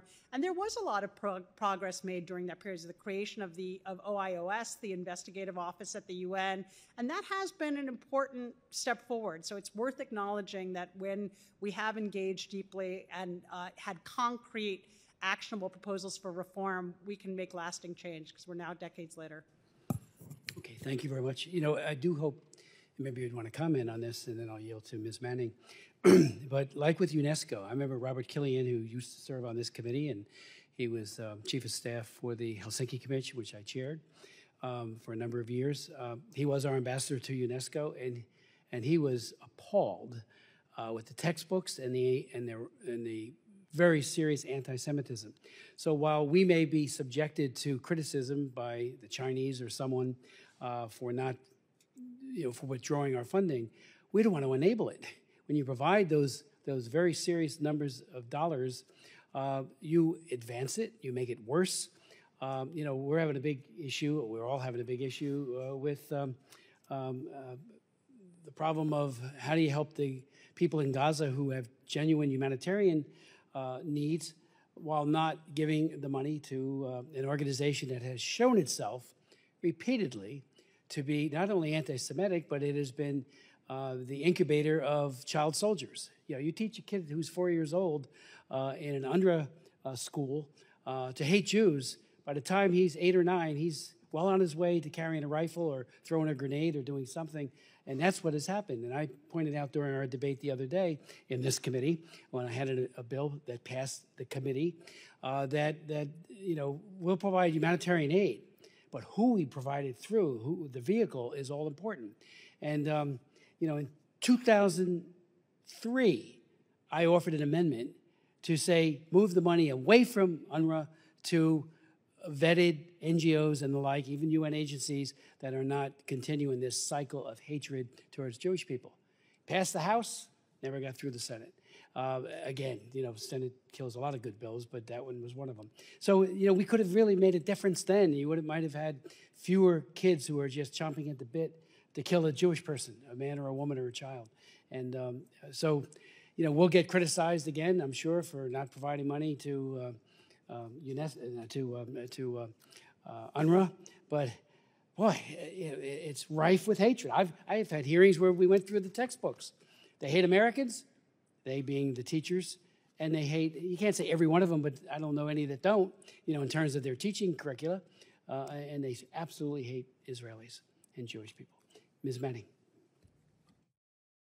Thank you so much to my good friend Chairman Smith for holding this hearing, and thank you to our witnesses for being here today. Ambassador Bremberg, let me start with you. I'm very concerned about our adversaries, Russia and China's attempts to dominate the next generation of critical technology through the ITU, the IEC, the ISO, and the IETF. And that's why I introduced the bipartisan Securing Global Telecommunications Act with my good friend, Representative Young Kim, which would require the State Department to report to Congress on these efforts. So how concerned should we be about China's attempts to leverage their private sector to advance their national interests through the ITU? And do you feel that the State Department is doing enough with our own American businesses to help counter their influence? Thank you. That's a very important question. No, I don't believe the department is doing enough. I think I worry there's a little bit of a sigh of relief that in the post-2022 SG election that, the previous SG is gone. We now have an American head of the ITU. This is to be applauded. This is a good thing. But incredible work has been done over the last decade to entrench this kind of ideological approach inside the ITU, and I think that's really important. You specifically mentioned the private sector. This has been a huge problem. I addressed this when I was at a post there trying to get U.S. private sector to engage in the ITU. I think that's something the State Department can do a much better job of because, as we know, China doesn't have a real private sector. But what they do is they pretend they do, and they have it come to the table, and at all these standard-making bodies and meetings, have them speak about these issues. And unfortunately, sometimes the United States private sector is literally not there. When we are in fact leading. And why are they not there? So I asked them that question. I would encourage you to ask the State Department and ask these companies the same question. My response that I received, I would summarize as they don't see the value.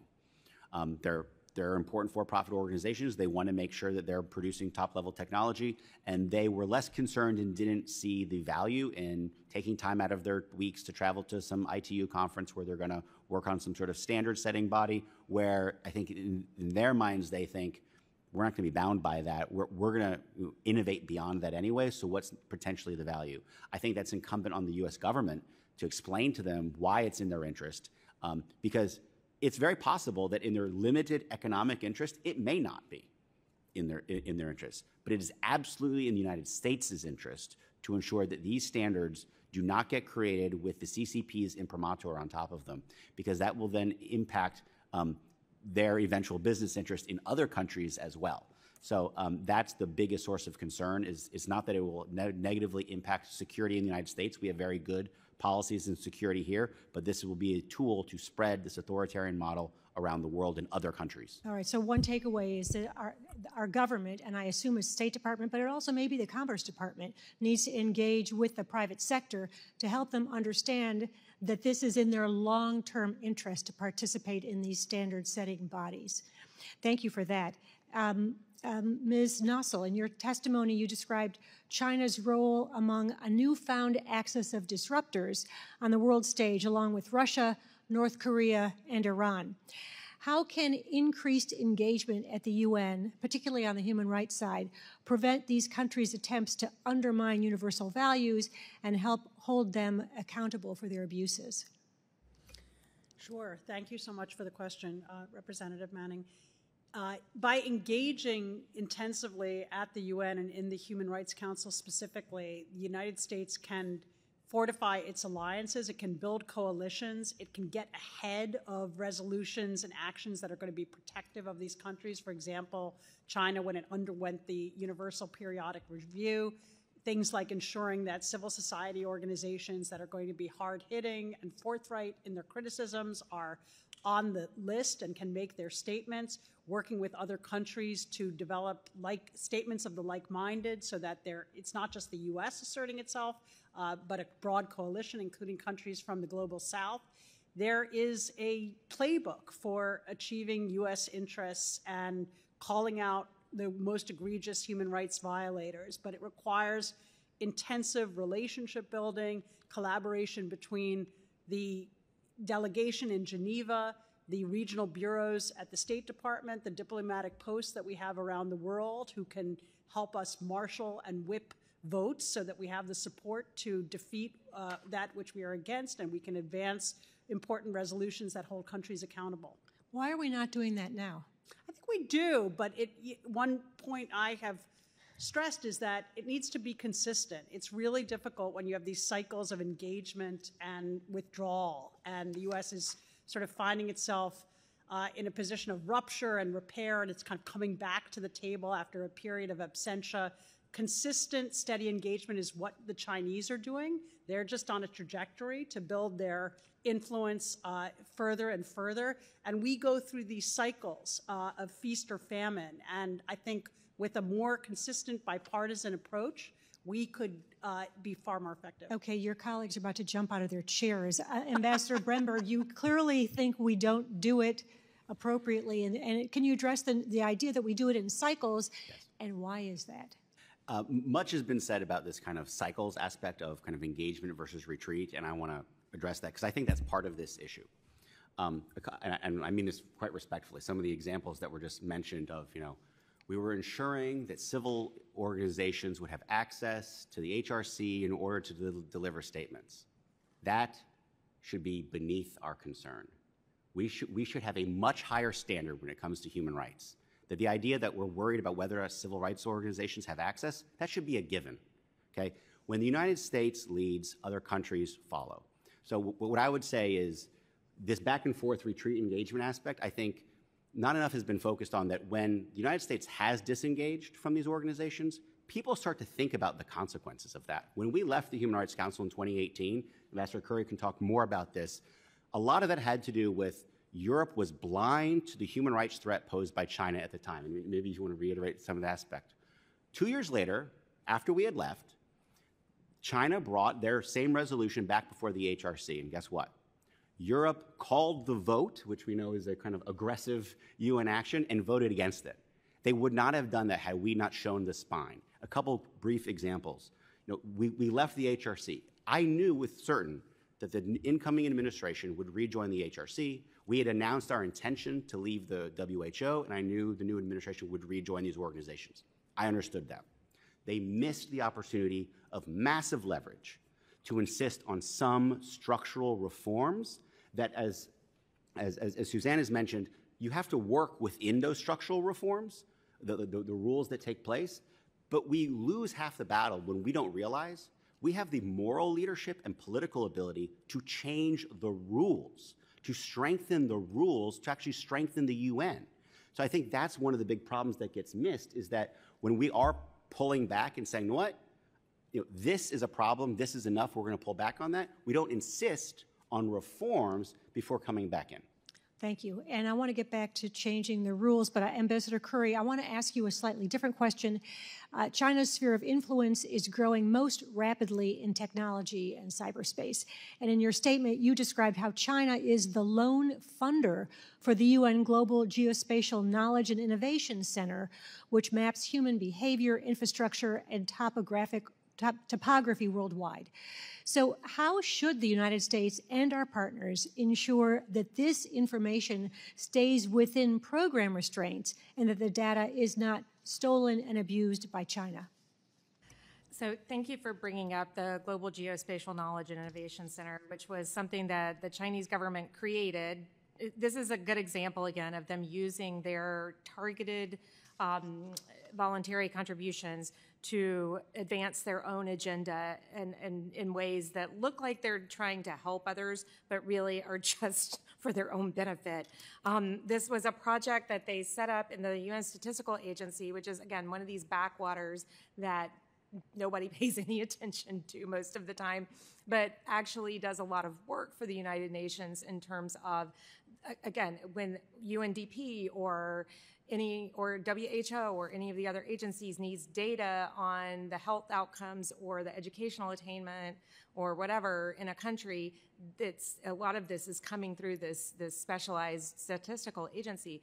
And in the member state body that oversees this, China put forward this plan for this center, this special center that they would host in a location that is co-located right next to an industrial park that is owned by the Chinese Communist Party. And so it is all and it's right next to the Chinese Statistical Agency that does their own data analytics and is working on big data models, including AI, large language models, things like that are very important, and that Xi Jinping has indicated is one of the top priorities for technology for the CCP. So this was something, it's one of these things that because we weren't paying attention, and they've again, how the UN ends up funding something like this in the first place is something we need to understand better. We need to do a better job of kind of parsing where the opportunities are for mischief, either shutting them down or making sure that we've got officers on top of these things and paying attention, that we are not just, that we don't. A lot of times I felt like at the U.S. mission to the United Nations, the Security Council is the big sexy ticket and everybody's looking at what the Security Council is doing, but all the nonsense was going on in these little nooks and crannies that nobody cared about and I could not get, resources to. So it was part of it is understanding how China attacks this system and being ready to respond to it, not just assuming that they're doing things in the daylight. And that's a big part of it for us to reorient our thinking about how they are attacking these little nooks and crannies and trying to drain these areas of their ability to cause harm. But I think that one of the things that we then have also done is worked with countries that were targeted by this, as Beijing basically went around and said, bring us your data and we'll help you learn how to use it more effectively. And we're like, yeah, that's a terrible idea. Don't do that. And so we did a lot of going around and working with countries and saying, we will help you.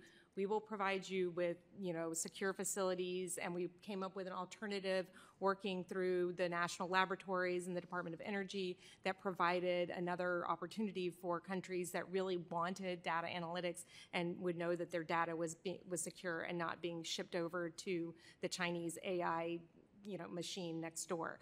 So it really was, that was something where we had to get creative and come up with a multi-agency solution and do some backdoor diplomacy around it. I think that it is important, though, and I want to go back to something that Andrew mentioned, because when we were talking about the Human Rights Council and the fact that when we left, the Europeans stopped hiding. They countries don't want to have to be the bad guy.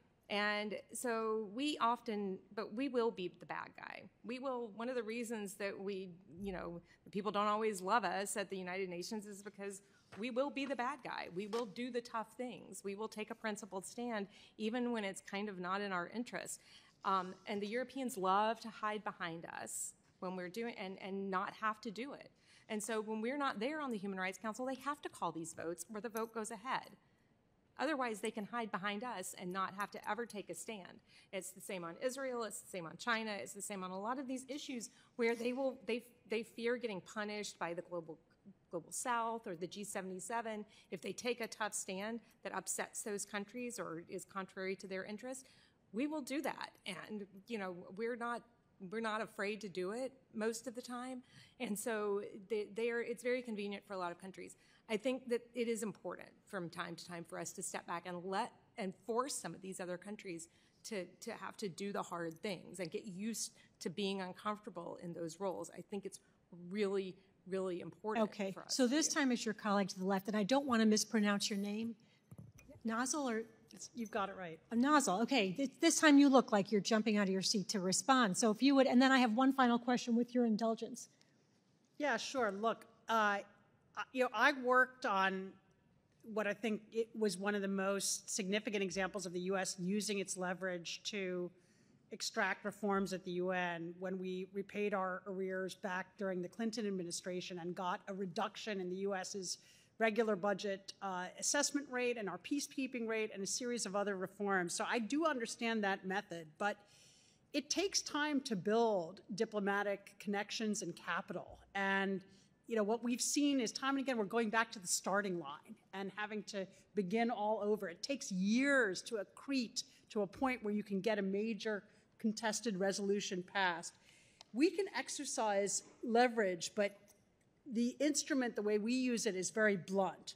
We know what our frustrations are, but we've rarely thought through what exact reforms would address them, never mind whether those reforms are achievable or how they could conceivably be achieved. Is it something that the Secretariat would have to do?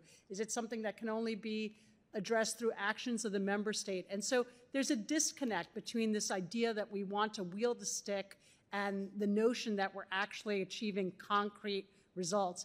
At the UN Human Rights Council, there is a provision whereby countries have to step off periodically. And so that imperative for others to come forward and assert leadership is sort of built into the system. And what we found was, for the United States, rarely were we at the forefront publicly of these resolutions. We did a lot of the diplomatic groundwork. Oftentimes it was our idea, but we worked with partners so that it was presented always as a cross-regional group. It wasn't just the Western countries behind an initiative. We recruited allies from the rest of the world, and that made those resolutions far more credible and palatable. It made it easier to gain allies, to attract votes. And so those methods of collaboration consistently over time, I think in the long run, are what is going to pay off for the United States far more in this moment where we really confront serious contestation at the United Nations because of China in a way that we never have before. So let me end by asking a question that I think goes to the issue you've all talked about: building longer-term relationships, building coalitions with our allies, and then using our leverage. One area where I don't think we've been able to use leverage to achieve the result we've been looking for many years is with UNRWA. And for many years, we have been talking about and trying to stop the virulent anti-Semitism that is embedded in the UNRWA textbooks and taught at UNRWA schools. And we get lip service to the fact that teachers are told, well, just don't teach those sections of the textbook. But what we've seen is that it has not been successful. I have gone to schools and talked to UNRWA students myself and learned that we are not being successful in stopping anti-Semitism from being taught and anti-Israel lessons being taught in the UNRWA schools. And in fact, on October 7th, we saw that at least 12 UNRWA workers literally took part in the invasion of Israel and assisted with not just taking hostages, but keeping hostages. So I had an opportunity to ask questions of one of the UNRWA officials and ask whether they vet their 13,000 plus employees in Gaza to see if they are connected with Hamas or part of Hamas. And I was told, well, we vet them on 7 million data points, but we do not vet them on whether they are members of Hamas or connected with Hamas because we only use the UN data points. And since the UN does not consider Hamas to be a terrorist group, they are not vetted to determine whether those 13,000 employees are members of Hamas or Hamas sympathizers or assist with Hamas. How do you respond to that? Because that's clearly a failure to use our leverage effectively. I think we're at an inflection point on that issue now, and those concerns and the concerns about what happened in the role of certain UNRWA employees on October the 7th are at the forefront. And I think it's a moment where there has to be a reevaluation and a reinvention. The UN has many arms that provide humanitarian and refugee assistance that are considered credible, that the United States has worked with closely, the World Food Program, which we lead. And so what is an approach that would engage the totality of the United Nations to provide for those essential, pressing humanitarian needs in Gaza, which I think we all acknowledge are very real and desperate and cannot be put aside. We're not going to be able to solve this overnight, but I think there is a moment where now the issues that you're raising can be looked at, can finally be a subject of some real transformation in how the UN system goes about this. And I think the other UN agencies need to play a crucial role in that. Ambassador Brumberg, you look like you've got something to say. Well, I mean, I agree, but really the time of that was years ago. I mean, as Chairman Smith said, the House passed the bill and the Senate never passed it. This problem would have been prevented had we addressed the issue kind of when it came to our attention and dealt with. And we face this across other UN organizations today. And that's exactly the framework that I think I was advocating for, that we should take a tougher, reform-minded stand, where appropriate, draw lines in the sand, work with partners and allies, and insist that structural reforms be made in every individual organization. And those are going to be different. I mean, we're talking about the UNRWA case. That is not China's malign influence. That's a different problem. But the U.S. approach should take, as we engage in every UN body, we identify what is it our strategic priorities, how do our values come out through this organization, and then look at how is it actually operating, and then take an approach to say what reforms do we think are necessary and should be done. And in some cases, not all, we should draw hard lines that say, these reforms maybe we can achieve through just a negotiation of the current rules, but in other cases we know they can't. So we're going to draw a hard line and say our participation is now conditioned or future going. I mean, the question was raised earlier about that somehow we don't actually specify what reforms we want. I mean, in 2018, we submitted detailed reforms to the Universal Postal Union, important UN body that deals with postal dues. They were ignored. So the United States issued our intent to withdraw from the Universal Postal Union 1 year later. And 11 months later, there was a special extraordinary session of the UPU that addressed our concerns, and the problem was fixed. So I think there's lots of other examples we can point to where taking a principled leadership role, explaining what reforms need to take place in order for this organization to merit U.S. support and participation can be done. And as long as we do that, I think we're best off when we do that in a strong bipartisan way with our partners and allies around the world. We absolutely can strengthen these organizations, one, to address things like UNRWA, but also critically to address the aggressive approach taken by the CCP and the UN today. Is there an underlying problem with UNRWA's fundamental mandate, which is not to resettle the refugees, but just to protect them? Yes, that's a separate issue, but yes, I agree. Thank you. Are you okay if we have one more? Ambassador Curry. I would echo what Ambassador Brumberg said. When we started going around, and I remember the first time that we told a country that we were going to call a vote on a resolution in the General Assembly because it had Xi Jinping thought language in it. And everybody kind of freaked out. They're like, but this is agreed language. It was in these 3 other resolutions. And I'm like, I don't care. From now on, none of this is happening anymore. And they're like, why are you doing this? And I explained it to them very clearly. I had so many meetings with so many delegations, and my team, and we were out every single day from morning to night explaining why we were going from this point forward to be blocking Xi Jinping thought language in all UN resolutions. And I was very patient about it. Which I am not a naturally patient person, in case you can't tell. I provided them with lots of information, with Chinese documents, with all of the explanation of why we were doing it and how damaging it was, not to us. I would say things like, look, if the UN disappeared from the face of the earth tomorrow, this would have zero effect on the prosperity, security, and internal dignity of average Americans. it would have no effect on us. But your country, you actually need the UN for this, and this thing. They provide you actual functioning services. The more this kind of stuff happens, the less the UN becomes able to do this. So it is in your interest to make this place function better and not have Xi Jinping thought be the operating system of the United Nations. And they were like, oh, okay, all right, well, we're gonna abstain then. I'm like, great, just abstain. I'm not even gonna ask you to or we'll take it out. We'll help you get this out. I'm like, thank you. And then the next time, when they were the facilitator of a resolution and the Chinese came in and said, we want you to put this language in, they're like, oh yeah, no, we're not doing that. The United States is gonna call a vote on it and we want this to go forward by consensus. And the Chinese were like, what now? And so it became a thing. And all the countries that were facilitating resolutions in the G77, where the Chinese would come in and try to sneak in their language, became aware that it was going to be a problem, and so they stopped taking it. And China eventually stopped trying because we shut it down.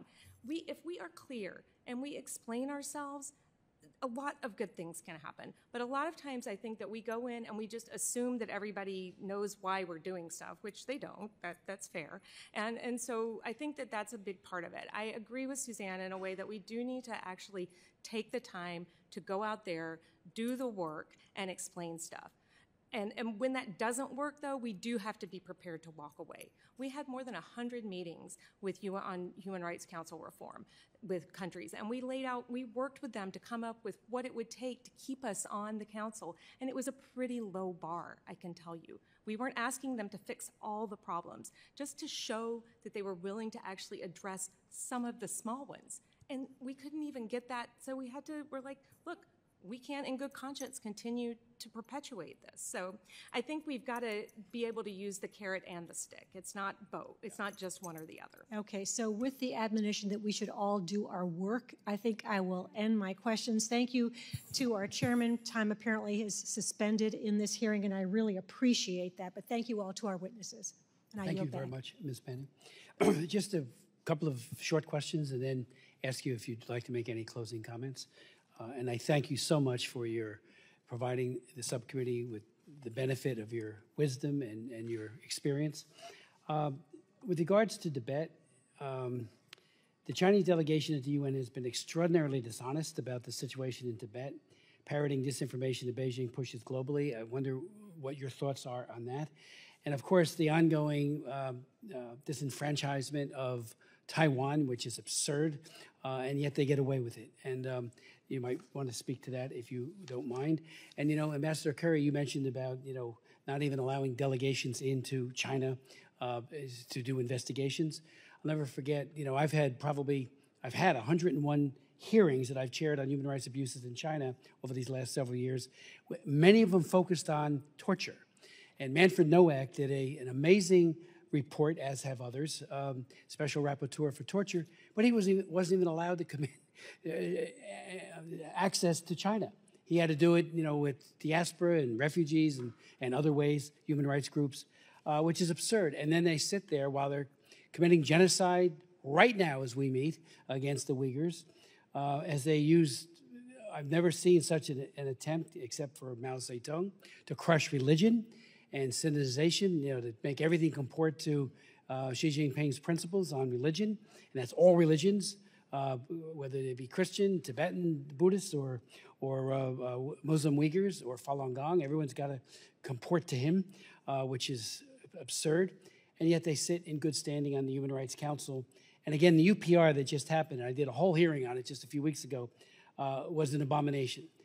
Yes, we tried, and others tried valiantly but they just so gamed the system and ate up the time with their kowtowers who are in the room. So so if you might want to speak to that as well, because if the Universal Periodic Review isn't aggressive and thorough, and we get an outcome like we had here, where there's all kinds of chaos, what good was it? It had some good. There's no doubt. And I think we raised some very good questions as a delegation, U.S. But if you won't even allow Manfred Nowak or his successors and others access to China, how could you sit on a Human Rights Council? I yield. Thank you, Chairman Smith. I certainly agree with the sentiment about the problems with the Human Rights Council. I think that's been echoed already. Specifically about the UPR, I think this is something that, again, I think we kind of believe, but we've put in place this structure for the UPR, and that somehow is going to lead to good outcomes. I think, frankly, at this point, it leads to maybe even worse PR kind of outcomes in the sense that China uses the propaganda of these UPRs to go out and say, look how praised, look how much China was praised in front of the UN on our human rights record. They've, as Ambassador Curry mentioned, they've tried to reshape the notion that human rights is focused through the lens of the right to development and prioritizing rights to social and economic rights over civil and political rights. And we know that that is a huge structural problem, and that's the philosophical framework that can lead you to justify things like the genocide in Xinjiang or the treatment in Tibet. I mean, that's important from a policy framing perspective. But just two specific points. One on the UPR. Again, I'm speaking on my personal capacity here. I think the other countries' submissions in the UPR should be taken into account in how the State Department assesses that country's human rights record. As we compile human rights reports on countries, we should look at what submissions they have made through the UPR and hold them accountable for that. So I think that's a small technical thing. I'm not aware that that's ever been done, but I think that's a way to at least start saying to these other countries, you're not going to get a free pass here.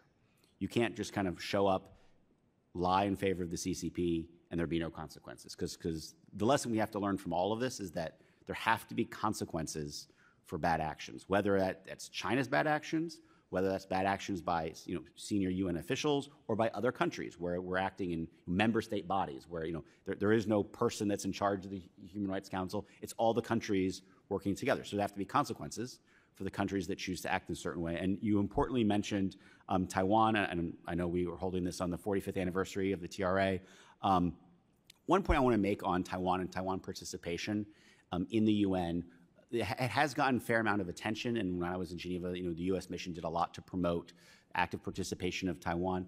One thing that I think we haven't done enough of is not just keep fighting for increased participation, but push the UN bodies to affirmatively include Taiwan, even in places where they already have, they're not excluded. We should keep fighting those fights around exclusion, but in specific cases where even the PRC has nominally agreed to allow certain things, but they are somehow not included. I'll just give one brief example.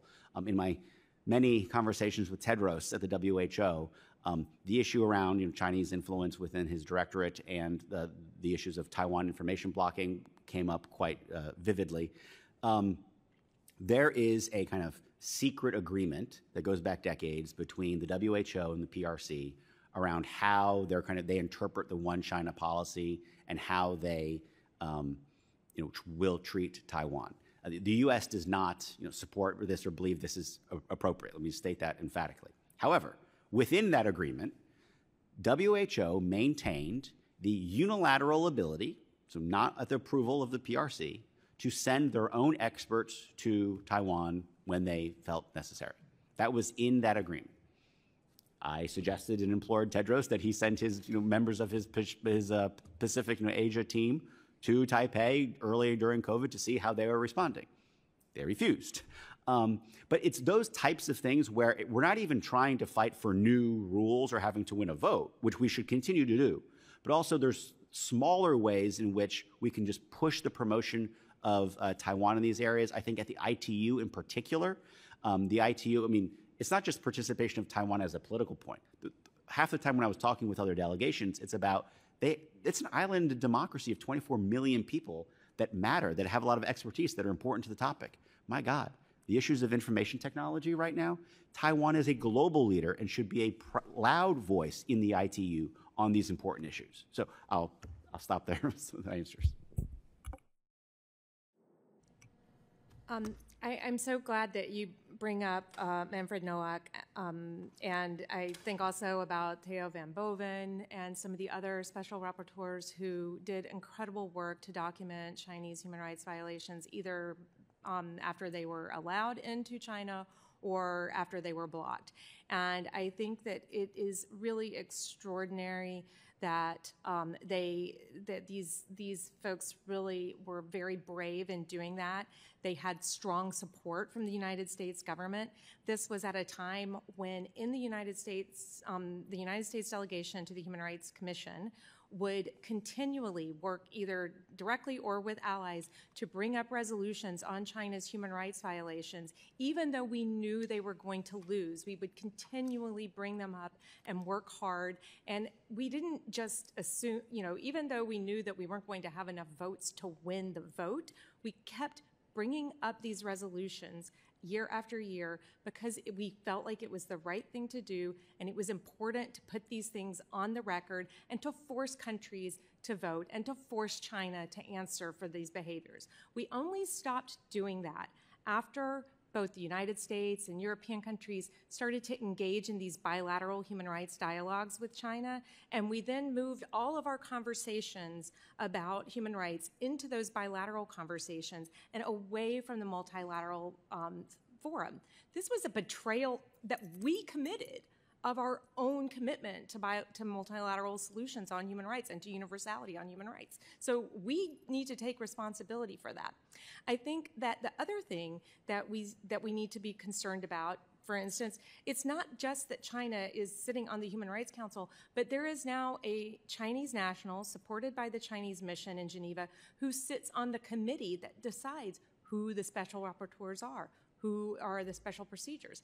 They now have a role in selecting those people. So if you think that they've been able to intimidate the special procedures up to now, wait till you see what they do with the member of the committee that selects those people and how that helps them to winnow out anybody who might ultimately be critical of them, because they have now recognized that even when these people don't go to China, they still have a power to criticize them and use their voice. And some of these special procedures have been incredibly brave in leading the fight on the Uyghur issue and on other issues with China, including on Tibet. And so I think that this is something, how we allowed this to happen together with our allies is something that we really need to, I want to see the hot wash on that and the after action on why this was allowed to happen, because this never should have been possible when you have a country that won't allow special procedures in, to have them be choosing special procedures. That's just insane to me. I think it's indicative also of the goalpost moving with the UPR that you talked about that keeps going on. China always talks about how there shouldn't be bilateral, there shouldn't be country resolutions in the Human Rights Council because that's what the UPR is for. This is a constant refrain that they put forward in the HRC, that we shouldn't be doing country resolutions. That's why we have the UPR. And then in the UPR, they manipulate the UPR. They fill all the seats with gongos, with Chinese gongos, so that no critical civil society people can speak. They make sure that all of the slots on the country-speaking register are filled with their allies, with human rights stalwarts like Cuba and Iran and Syria speaking on behalf of China. And this is, they are perverting these processes even as they are claiming to be the defenders of them. But again, without any consequences, this is going to keep happening. And so we've got to figure out what are the consequences, and we've got to be willing to pull the trigger on them. Thank you. Sure. Thank you so much. Just a few points. I think the example that Kelly gave of norm shaping and asserting the idea that Xi Jinping thought and values would not be acceptable in UN resolutions, and progressively pushing that point to the point where the Chinese no longer asked for that, and the people sponsoring or chairing the proceedings over the resolutions knew that it was going to be out of bounds. That's, I think, a powerful example of what engagement can achieve, and it takes a lot of meetings and a lot of presence and deep relationships, but that is the way that the United States, I think, above all, is going to be most effective in pushing back. I think when it comes to the UPR and the ways in which that process is being perverted, it's a matter of exposing that and working with civil society organizations, media organizations, to shine a spotlight on what that process was intended for, how it's being used, examples of where it can be successful and effective, and examples of whether it's really being turned inside out increasingly, because that is a deep concern. This is intended to be a mechanism of accountability. When the United States, I was involved when the United States did our first presentation to the UPR, and we convened a kind of shadow UPR comprised entirely of civil society organizations, where we invited civil society organizations from the United States and from around the world to do their own proceeding at the Palais in Geneva and talk about our record. And we had a panel of U.S. officials who had a give and take with them as a way of modeling the way that we engage with civil society organizations in our own country, and to demonstrate our transparency and try to elevate the bar in terms of how the UPR would be approached henceforward. And I think that's an example that bears repeating an elevation in that system.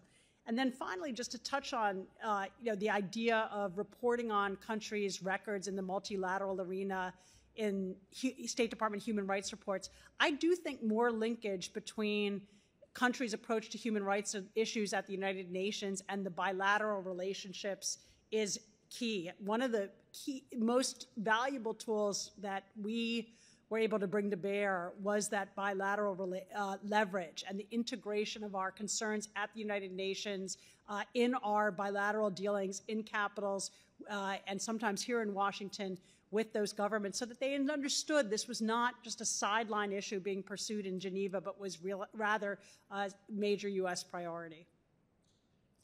To that point about bringing some scrutiny, we did do a hearing. I chaired it on February 1st on the China Commission. Yes.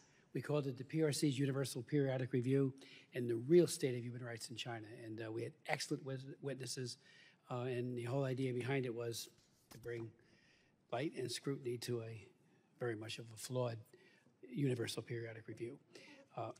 Thank you all for your tremendous insights. Like I said before, I think there is a bit of a sticker shock on some, that we are now at $18 billion in 2022. I'm not sure what it will be in 2023.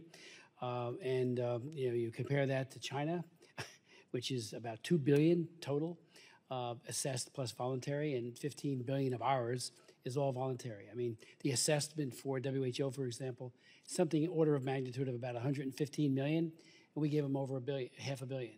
So there's, I hope there's strings coming with that. I hope there's an effort to, like you say, promote real reform and transparency.